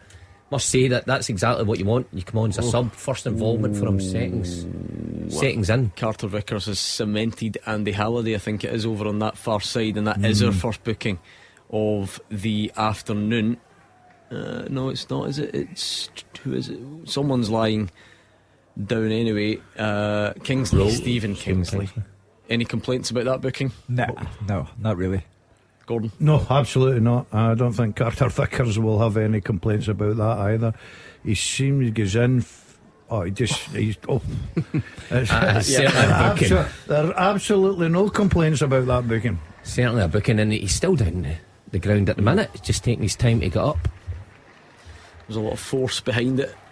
I don't think anyone would opt to be hit by Cameron Carter Vickers. He's a fair oldie unit. It gives Hearts a very interesting free kick right at the very start of the second half. They need something to happen very quickly, because if Celtic get a third, the ground will empty, other than for the Celtic supporters. Oh, but was it a free kick? How was the free kick? Did he boot? I'm confused. Hold on, what's happened? Well, play went on and Hearts had a shot at goal. No, Hearts just took it quickly. Oh no, sorry. The play went on initially. Remember, Josh Ginnelly had the shot at goal. Oh, right, okay. So that was it. So it was pulled back for the booking, but not for the free kick. Okay, that makes sense. The shot at goal, was that poor that I think we've actually forgot about it. I would like the free kick, to be honest. Well, the thing is, we don't hear it, so we're just assuming that the whistle has gone. But it hadn't, so there you go. First book, is it the first book of the afternoon? Yes. Cameron Carter Vickers. I don't think there could be any arguments over that one. And now Hearts with another free kick. Well, actually, not another free kick. They didn't get a free kick, but a chance to put this into the box. Put Kobayashi under a wee bit of pressure. The last free kick they created a chance from. That's a good ball, that, from George Grant. Just no takers, really. I thought that was a good delivery, Mark, from that distance. The problem is, he is that far out, then when it's curling away from goal, you're still penalty spot, even a wee bit more out. It's going to have to be a tremendous header to beat the goalkeeper from there. Good tackle, Alistair Johnson. Hatate looks for the quick one over the top through the middle for Kyogo. Doesn't come off, and it's nice pass from Xander Clark. I'd like to see that again. Beautiful. Kind of sliced, inside of the foot, sliced chip pass. I like that. Say that again. Bit of spin. Run that past me. Sliced inside of the foot, sliced chip. Yeah, because he put a wee bit of. Never heard of that. No, you wouldn't have been able to do it. To be fair, I know for a fact you wouldn't have. I've never heard of that either. I think you just made that up. Top players can do that. Xander Clark certainly shown under pressure as well. Yep. A fair bit of confidence to try and pull that off, and it worked, and he has it in his hands now. And Hearts do, they've at least stuck to their principles. Look, it might not be enough to win the match, but we're quick to moan when teams just launch it up the pitch against Celtic and Rangers, and this is actually textbook playing out the back from Hearts. They've worked it all the way into the Celtic box on the deck from Xander Clark, and then they nearly make a mess of it. But it's nearly right, Mark. Yeah, they did well to work their way up the pitch. I did think there when Smith's running with the ball, did he pick the right one? Ginnelly makes a run diagonal. I thought he could have played into second striker. Anyway, they nearly make a mess, but much better in the build-up play. I think it works in Hearts' favour. A little bit of freedom about Hearts' second half, you see, because let's face it, I think everybody thinks they're out the cup. Probably the players think they're out the cup. So look, let's go down fine, and they've started well. And if you get because it is cup football and there's that sort of feeling attached to it. Dear. If Hearts do score, there's only one team that becomes under pressure, isn't it? Really? Yeah. It would be Celtic at that stage. George Grant there flicked it over the head of the Celtic defence, did quite well, but he was at a tight angle. He sort of choked down on it, and away it went harmlessly wide. He did do well there, just to check back. Again, that's the difference. Celtic player in that position, probably a bit more composure, a bit more quality. Grant just getting a wee bit excited, and it's a team effort. But this is better for Hearts. A good start to the second half. Yeah, they're pressing higher up the pitch, try to put Celtic under a little bit of pressure. But I keep getting back to it. They know how to play through you. Their movement's good, their passing's good. So Moy, much McGregor, composure from Aaron Moy that numerous times it looked like he could just get rid of it, but he keeps it wisely. I think Haksabanovic, I thought he was maybe going to be penalised for a push in the back. It doesn't come, and that's a good tackle as Hearts try and go long to Ginnelly, who has got in behind Kobayashi, but he recovers well. And Ginnelly, I don't know what he was hoping for. Mark Wilson, he's claiming for something. Claiming for a free kick. A free kick. He's saying it's a pull or is it a handball? Is he? Well, it does well to initially get in behind Kobayashi because Kobayashi looks favourite there, but he uses his body to get in behind him. He gets in the box. No, he can't be claiming for a pull there. Or a handball. I think. Unless we've missed something. No, but a good run from him. But that's where he's most effective, when he uses his pace. A pull, I think he is saying a pull from that right hand of Kobayashi. I think you've got to be stronger if you get in the positions if you're a centre forward, Gordon. So nothing there for me. That's what I meant about Ginnelly though, early on in the game, that I've always seen him more as a wide player, even though he plays well. If that's a Shankland, I know he might not get near his pace, but if he gets in there, the body's in, he's strong, he knows how to play. Ginnelly's just trying to rush things there. To be fair though, the good run Hearts have been on did have Ginnelly sort of through the middle and Shankland off the front, didn't it? Of course, yeah. Celtic put one across the 6-yard box. It's always a feature of Celtic games, but Hearts have plenty bodies back this time. Celtic are going to look to come again with Alistair Johnson, but what's about 9 Hearts bodies in the box. And Haksabanovic will try and keep it alive in the Edinburgh sunshine. Greg Taylor, who scored a rare goal, didn't he, at Tynecastle earlier this season, but a rare moment of slack play from Rio Hatate, and it goes out for a goal kick. And I'm sure Ange Postecoglou would be saying to his players, look, we're totally control of this game. Let's get the third, and let's make sure this is very comfortable this afternoon. Get Dazzy's prediction. What are you the 3-0? Wow, okay. I'm the 3. What are you, Mark Wilson? 2-0. I'm sitting pretty just now, but I don't think it'll end up 2-0. No. What are you, Hugh? 3-1. Okay, all still in it. Great run that from Jota. Good strength as well to shake off a couple, and if anything, he's just went for the really ambitious pass, and he probably didn't have to, Mark. He didn't have to. It was, and if Haksabanovic maybe have a wee bit of pace, he could have got there, but it was a hard one because the space is so limited in behind. He's already starting just outside the 18-yard box. Haksabanovic can just probably stay wide there, can't he, and get it on the outside. Yeah. But a good move. But actually, just before that, a good move from Hearts. Pass out at the back again. A drill ball through to Mackay running the channel, and they're up the other end of the pitch with 2 passes, much like Celtic do sometimes, but they just can't make use of that when they get in the final third. And George Grant just robbed impressively by Callum McGregor. Was scrapping, trying to get it back. I think McGregor today's went about his business brilliantly. I was just going to say, those are little quiet ones that you don't necessarily notice, aren't they? You just expect so much of him, but when you watch him, he just goes and he's closing, he makes good angles, he just knocks the ball off, he lets other people play. He's been terrific so far, McGregor, for me. It must be a nightmare to play against Celtic. You know, they're all so composed on the ball, and the movement is incredible.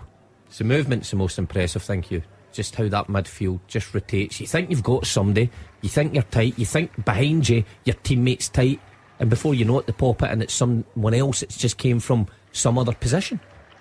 They've worked it well here. Yeah, Celtic into the box, and it's another good save. Xander Clark, this one from Jota. He caught it with the right foot, and Xander Clark's had a busy afternoon. He may have conceded twice, but it could have been a lot worse if it wasn't for him. Oh yeah, very much so. Celtic just going for the one that really will be Goodnight Vienna in Edinburgh. But Xander Clark, consistently impressive, surely deserves to play against Cyprus. That's a top save again. Great move from Celtic. Not like their usual moves we see put together. Kind of back to the olden days. Johnson into Kyogo, pretty direct, but what a touch to put it into Jota. He does well to turn. Probably should score. Good save from Clark. I think you've got to give credit to the goalkeeper, Mark. As much as I'm very much for the centre forwards or wingers, he gets into a great position. I don't think Jota can do any more. He's turned the defender, had a great strike, all down to the class of the goalkeeper. It was a terrific save. He could do more. Could put it in the net. No, I mean the fact that that's why a goalkeeper's there. You know, if everybody just went, well, you hate goalies. What are you backing them up for now? Because I think it was a terrific save. And I said earlier, if you're going to keep yourself in the cup tie, your goalkeeper's got to have a good day. Joe Hart's trying to get involved. He races from his goal to boot it high into the stand. I think Joe just gets bored with inactivity, so he thinks, I'll come out and do that. Yeah, Celtic had decent enough cover, I think, from the two defenders, but no harm done. They keep lobbing it in the direction of Kobayashi as if the Hearts players feel that there might be a vulnerability there, but so far none that I can see. I like the look of him. Every time I've seen him play, composed on the ball, picks nice passes into the guys in front of him. Just bundles over Janelli there. No free foul. kick, says the referee. Are you surprised? Initially I didn't think it was a free kick. It's a free kick. I don't know why he's got away with that. It's a free kick. Right in front of the assistant referee. Couldn't be much closer. Now Xander Clark has to race from his goal to clean up somewhat of a mess. You must look at this and go, the game's changed just so much. It's a different game of football you're watching from when you played. Goalies, when they run out and play with their feet like that. Yeah, well, the rules are different. You know what I mean? You're correct in that, but ability wise, look, I played against a lot of terrific fullbacks in my day. A lot better than what you ever were. Let me just clarify that. Like who? Danny McGrain for Celtic. He's slightly better. Yeah, even Alan Snedden for Celtic was better than you. I'll keep going. David Moyes. Only two you can remember. David Moyes. Okay. Mark Reed. He was in the teaser, wasn't he? There you go. It's almost a piece of magic from Kyogo, but he didn't really manage to bring it under control. I think the offside flag might have been up anyway. Just sensational touch again. I know he's offside, but the ball into him for Taylor he's off, is a difficult one, but just the awareness and how bright he is. Dalziel Abada is coming on. Haksabanovic or Jota? I'm going to go. He might go. Do you know? No, I don't. I genuinely don't. I think he might go Jota. Just to leave Haksabanovic on. Yeah, I think it's a wee bit Jota's unfair. had a better game though, hasn't he? Yeah, but Haksabanovic not had a lot of game time. But put Jota to the left, Haksabanovic off, Abada on the right. I can certainly see that happening, but interesting. Yeah, we'll find out in the next couple of minutes. Haksabanovic is off and Liel Abada is on. It's the cutthroat nature of this Celtic squad. Mark Wilson, you wait 12 games or whatever I said for your start. It comes, not a bad game, Haksabanovic, but you just know in his head he'll be thinking, I wanted to take that game by the scruff of the neck more than I did. You have to affect it. When Ange Postecoglou selects you have to affect the game in some fashion, and particularly if you're one of those forward players, and he's just not had that impact today. He'll have better days. Scored a terrific goal midweek, but he'll have better days to come. He'll understand that the manager was being fair to him, because he finished on a high against Hearts midweek with a wonderful goal, and the manager was fair to him by saying, OK, start the next one. But he's not had a great game, just like a flat game.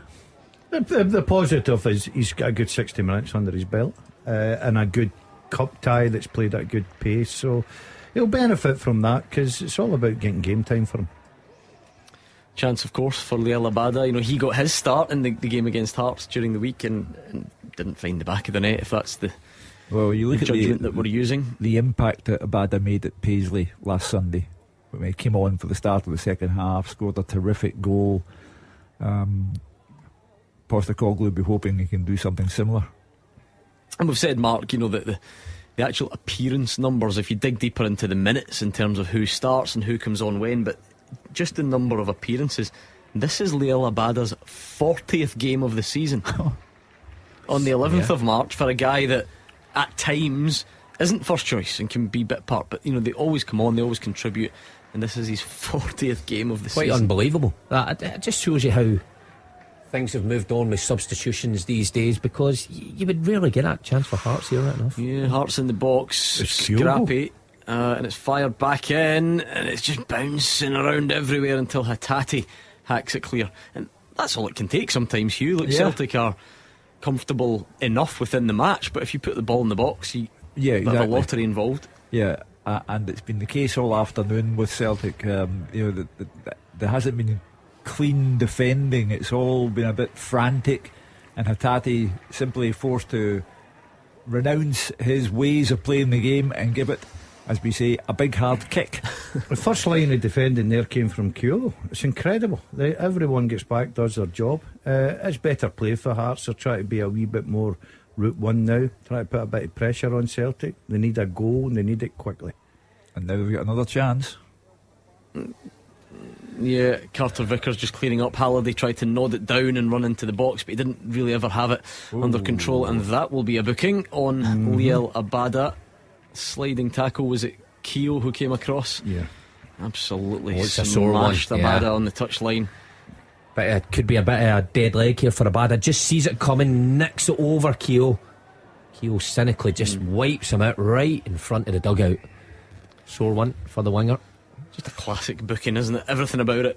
He stopped the promising attack. He did so in quite a reckless fashion. Yeah. And on we go. Not more than a yellow, is it? And you just take your medicine. Again, at the other side, just before that though, before the ball broke, it's a decent opening for Hearts.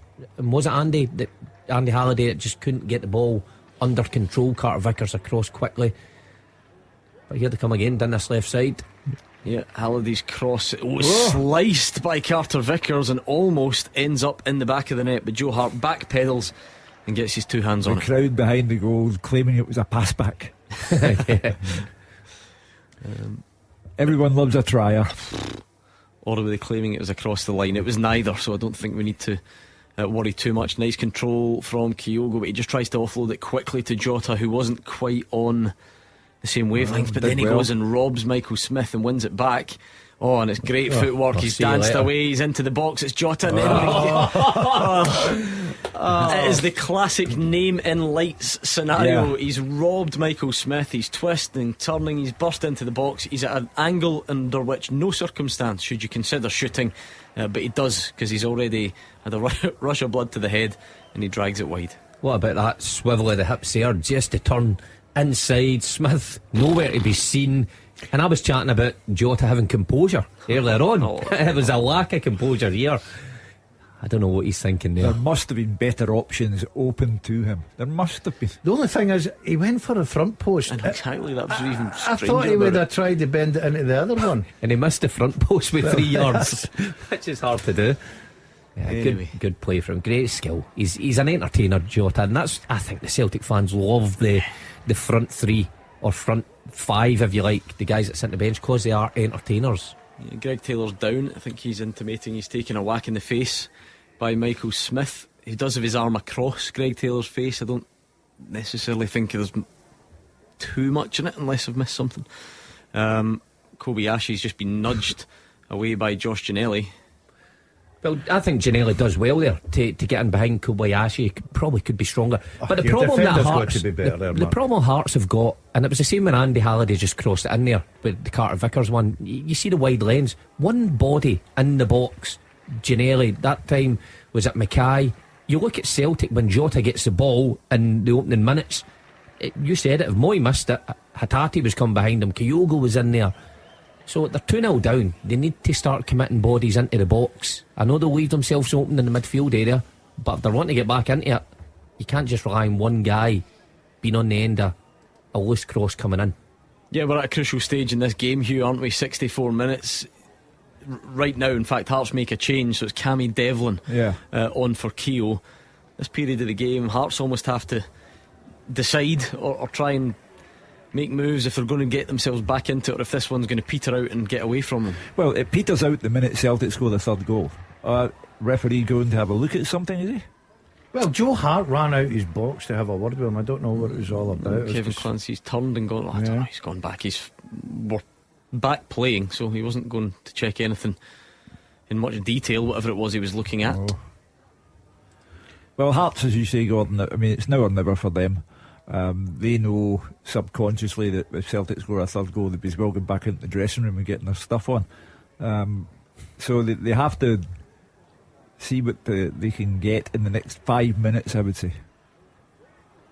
The problem is, don't have too many rolls of an attacking dice, Mark, as Roger and the guys, they brought you the teams earlier. We know that Snodgrass and Shankland are out. Oda, I think, has damaged his foot. He's going to be out for a bit of a period of time as well. And look, I'm not even getting to long term Liam Boyce, etc. But there's not a great deal for Hearts in terms of trying to shake things up. Forrest, maybe the only one that you would turn to. In, well, Devlin's on now, but you're looking at the bench, it's pretty slim pickings. So it's what you've got, I'm afraid. You've got to look at that Hearts injury list when you look at the long terms as well. Me and Hugh were looking at it before we came into the studio. Argument for every one of them going into the starting 11, you would say. Craig Halkett, Craig Gordon, Shankland, Snodgrass, Beningame, Herring, and these are all long term ones. Remarkable, absolutely remarkable. Celtic a bit slack there, tried to come forward and just gave it away, which we don't see too often. George Grant's going to have some job in his hands. They're the worst ones when you're chasing them. You know it's going to, but if you give that up, then the crowd give you it.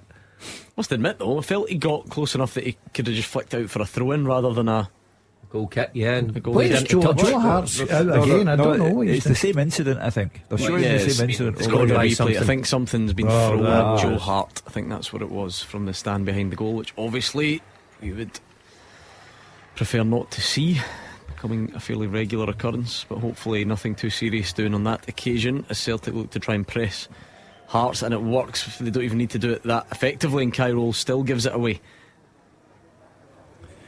Well, Celtic still fishing for that third goal that will kill everything, and then I think you'd see a quadruple substitution if they could get it from Ange Postecoglou.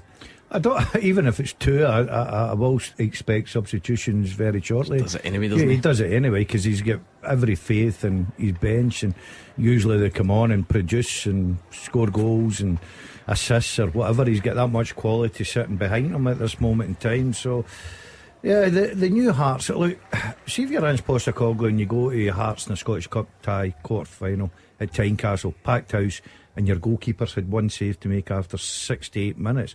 I think you're reasonably happy. Yeah, no, I would agree with that, especially midweek. You know, you get the job done midweek against them in the league. So they're in again here. Good tackle that time, Stephen Kingsley, or was it Andy Halliday maybe? I don't know why I'm getting those two mixed up so often when they look nothing alike. It's the hair, the Andy's blonde. Stephen Kingsley's Andy's blonde. Maybe just kind of moving in certain areas at the time, but anyway, it looks the same as it was before they went away. Andy Halliday. No, it's further forward. Is it? Yeah. His wing backs were too high up the pitch before him. Just got a hairpiece, shouldn't I might go for a wee fill in over there. You should. That is fairly thin on top now. I noticed that the other day. It's not thin on top. It's just at the back. It's just bald. No. When you get to 61, if you make it, I'll never be bald. Look at my head of hair. I had a perm at your age. Great player. Let's talk about a great player Yeah, in the Rio box. Hatate just overdoes it ever so slightly. Away it goes. I had a perm. I A did. perm and a tash. I did. I like those. I've seen the photos. photos. Yeah, I've seen the photos. Magnificent. Speaking of interesting haircuts, Jota goes for the double step over, crosses it, cleared by Sibic. Well, Smith certainly doesn't want to see that. Being left 1v1 against Jota just in the penalty area. He could do with a hand for one of his midfielders. Jota opts to cross at that time. Poor cross. Celtic been a wee bit wasteful when they get into the final third in the second half.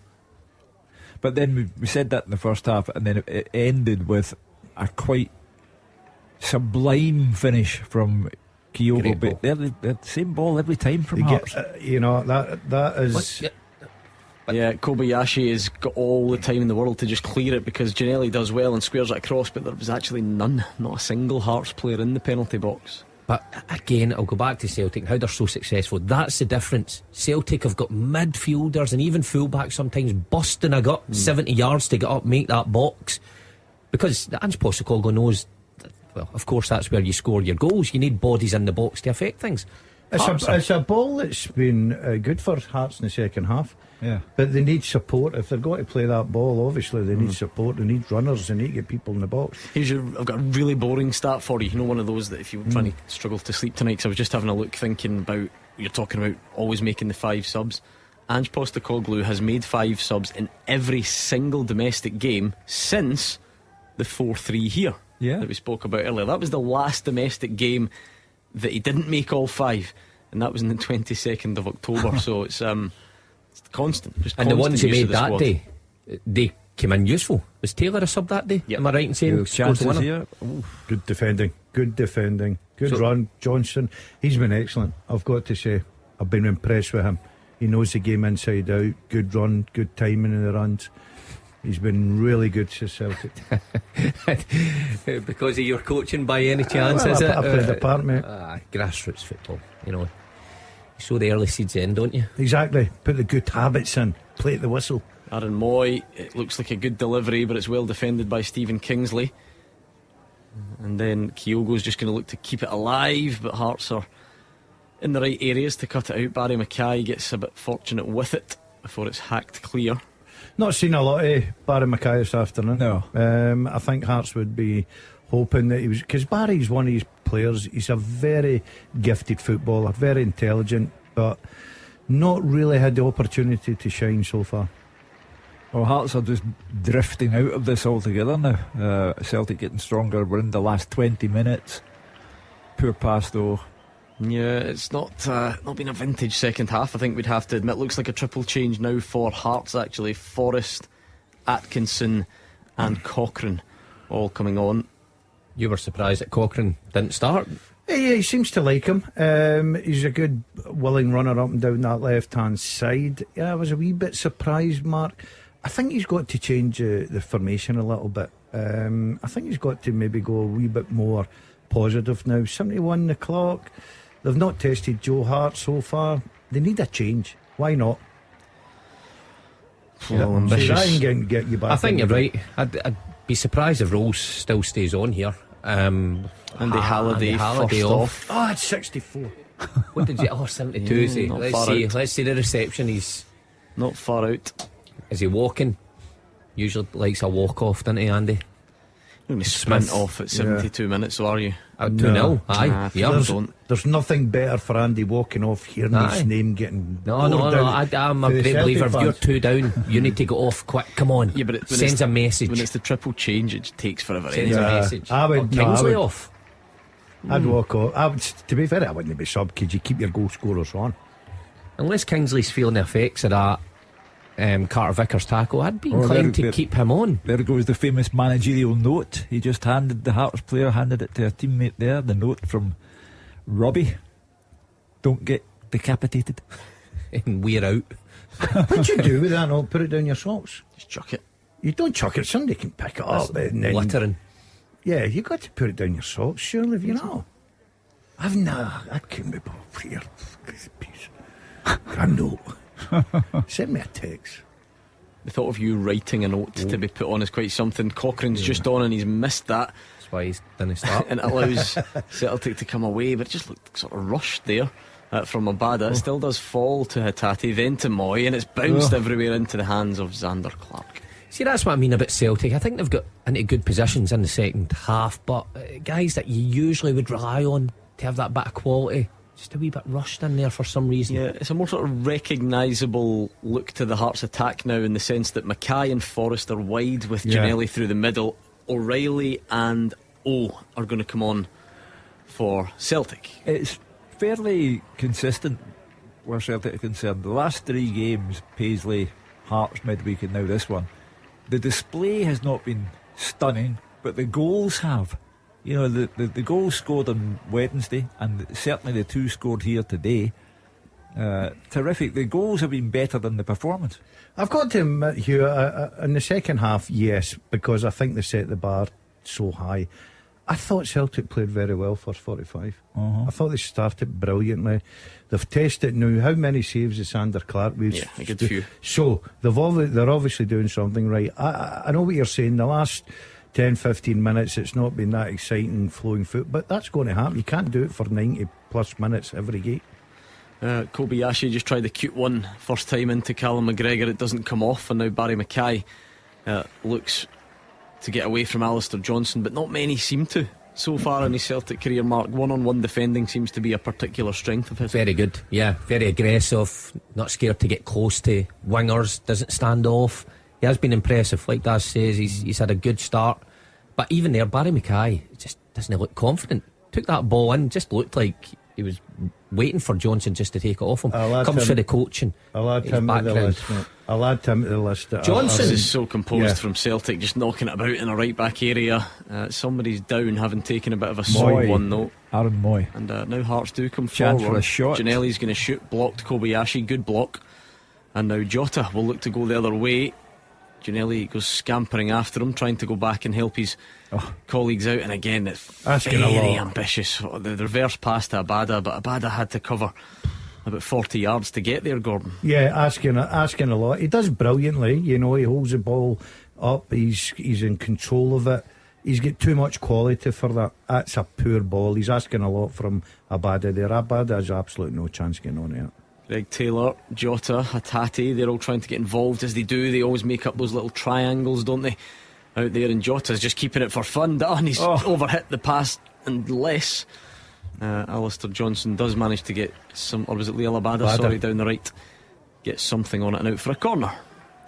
Just over elaborate sometimes, Celtic Jota in particular. Could he have got a shot away? I thought so. It was that last touch that took him even wider that stopped him from taking the shot. I think that Postecoglou's standards Celtic are that high. Celtic fans behind the goal looking for handball. No chance. Not a chance. In fact, you would say that they're behind his back from Hill, aren't they? Yeah, not a chance. Kyogo and Moy go off. O'Reilly and O come on. So it is another goal for Kyogo this afternoon. Gordon Dalziel, it takes him up to 26 for the season. He's been brilliant, Gordon. I just don't applaud him for his goals. I think his movement off the ball is superb. He causes so many problems for defenders. For that reason, would you have taken them off? I can understand it, yeah. But that's just the way that Postecoglou goes about his business. Gives O another opportunity. I'd be very surprised if Hearts can get back into this game, Hugh. If there's got to be another goal, I would probably say it's from Celtic. Yes, I would take him off because I think he's done his job. His goal, now I criticised Hearts, right? I did, because I thought Hearts were terrible, but his goal's brilliant because he gets in the right position and the composure finish is absolutely brilliant from him. He's just a guy who's playing with so much confidence. He's got the slightly longer range ones in his locker for sure, Mark. I'd love to know the combined yardage from goal though of those 26 this season, because so many are just right across the face. Well worked on all the time, clearly. Do you remember the one he scored at Tannadice in 9-0 game, which was a long range? That was the long one, yeah. That was the one I sort of had in mind. That day he was just unbelievable, unplayable. I think he's the player of the year. Yeah, but you'll tell us, does it? I mean, that looks easy for people to say, striker, he stands in the middle of the 6-yard box and taps things in. That's how he gets to that point. How defenders, or why defenders don't pick him up. That's the difficult thing. Free kick Celtic, whipped into a dangerous area. Xander Clark punches. The volley is then cleared, not quite off the line, but certainly in front of the line. I thought that volley was going in there. Yeah.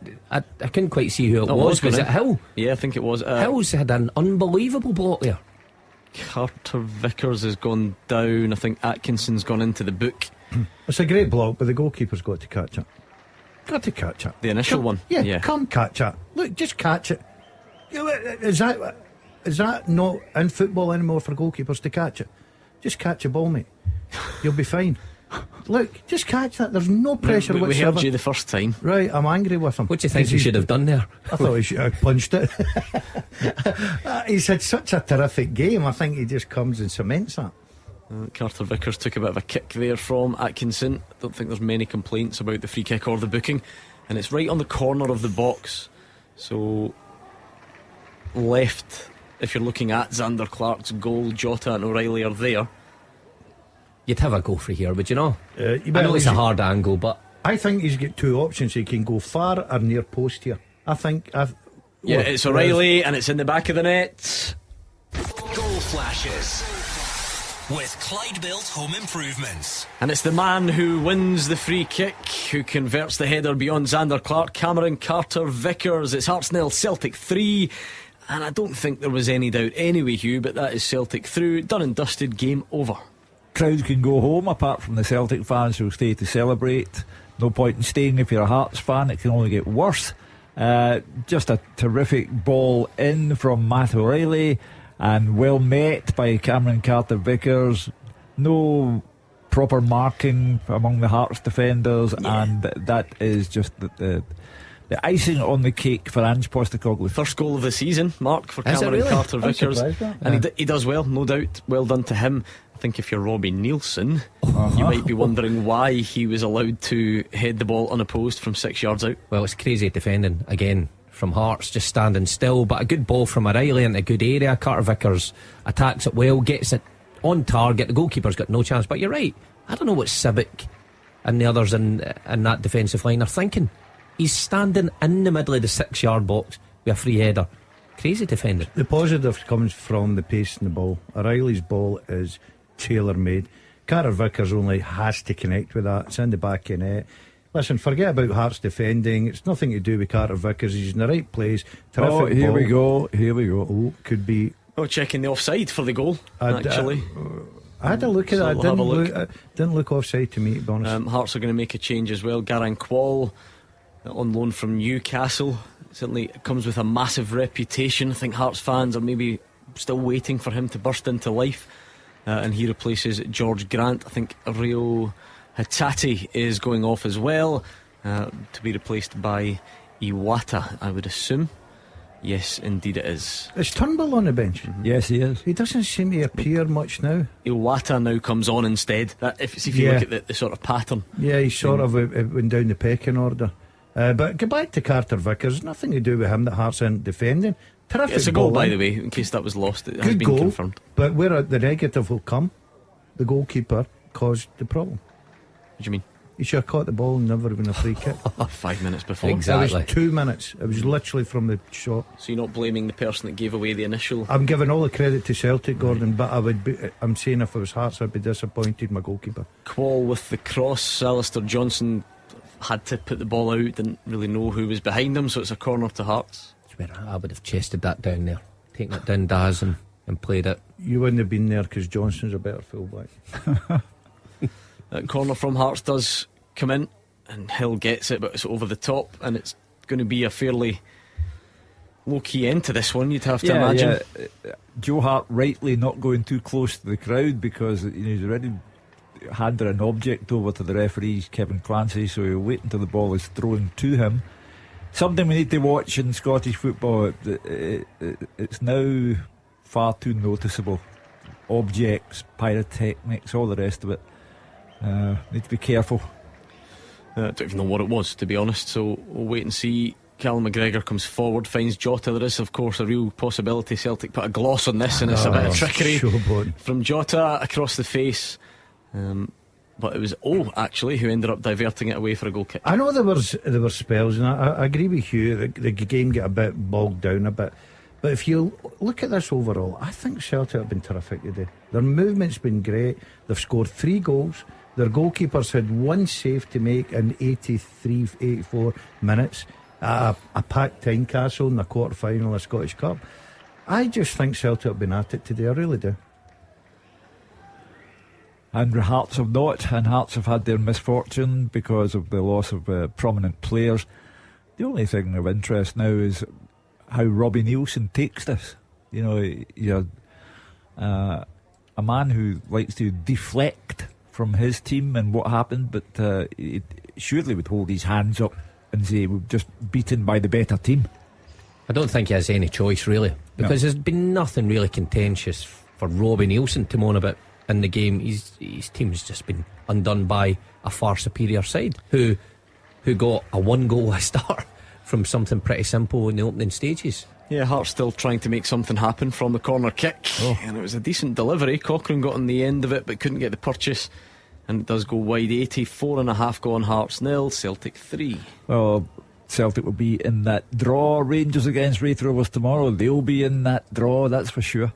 And well done Inverness Cali Thistle. What a worry that is for Derek McInnes now. A goal up after 2 minutes, Kyle Vassell last night, and lose 2-1 to a championship side. Yeah, what about that actually? Because we'll open the phone. We're only on until 4 o'clock today, remember, with this being one of the only games, and we will open the phone lines when this game finishes. So yes, the focus might well be on events at Tynecastle, but if there are any Kilmarnock fans out there who want to have a mump and a moan, we are here for you. Pick up the phone in about 5 minutes or so. As Greg Taylor, nothing worse is when you make that big lung busting run down the line to put pressure on the fullback. He kicks it off you and it goes out for a goal kick.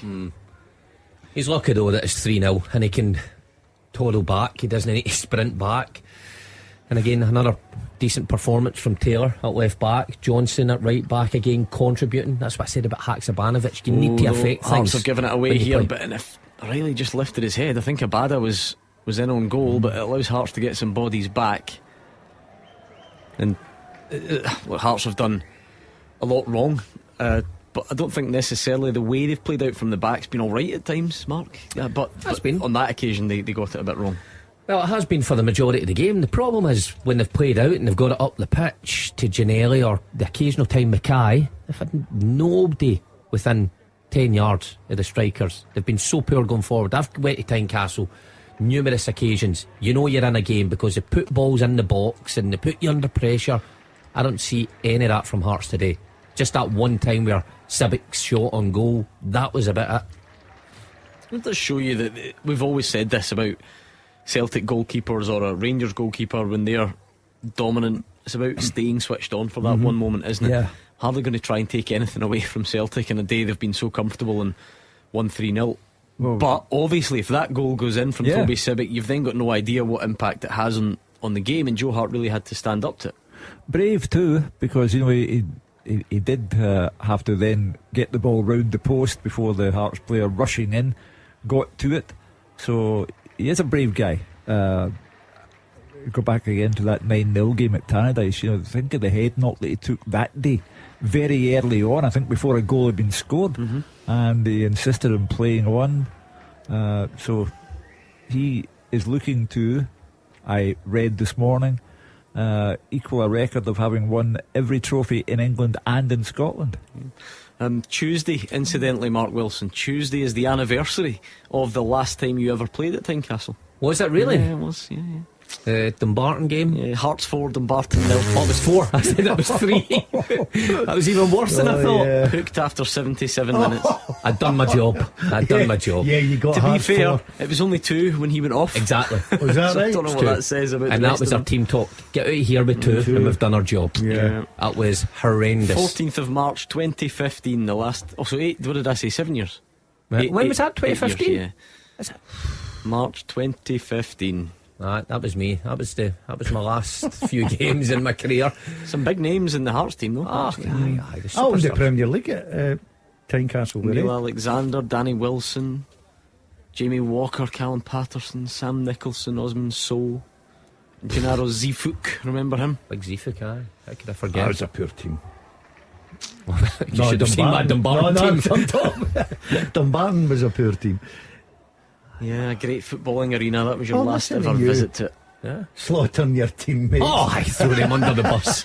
Should have seen my lot. Don't even know how half of them got a game.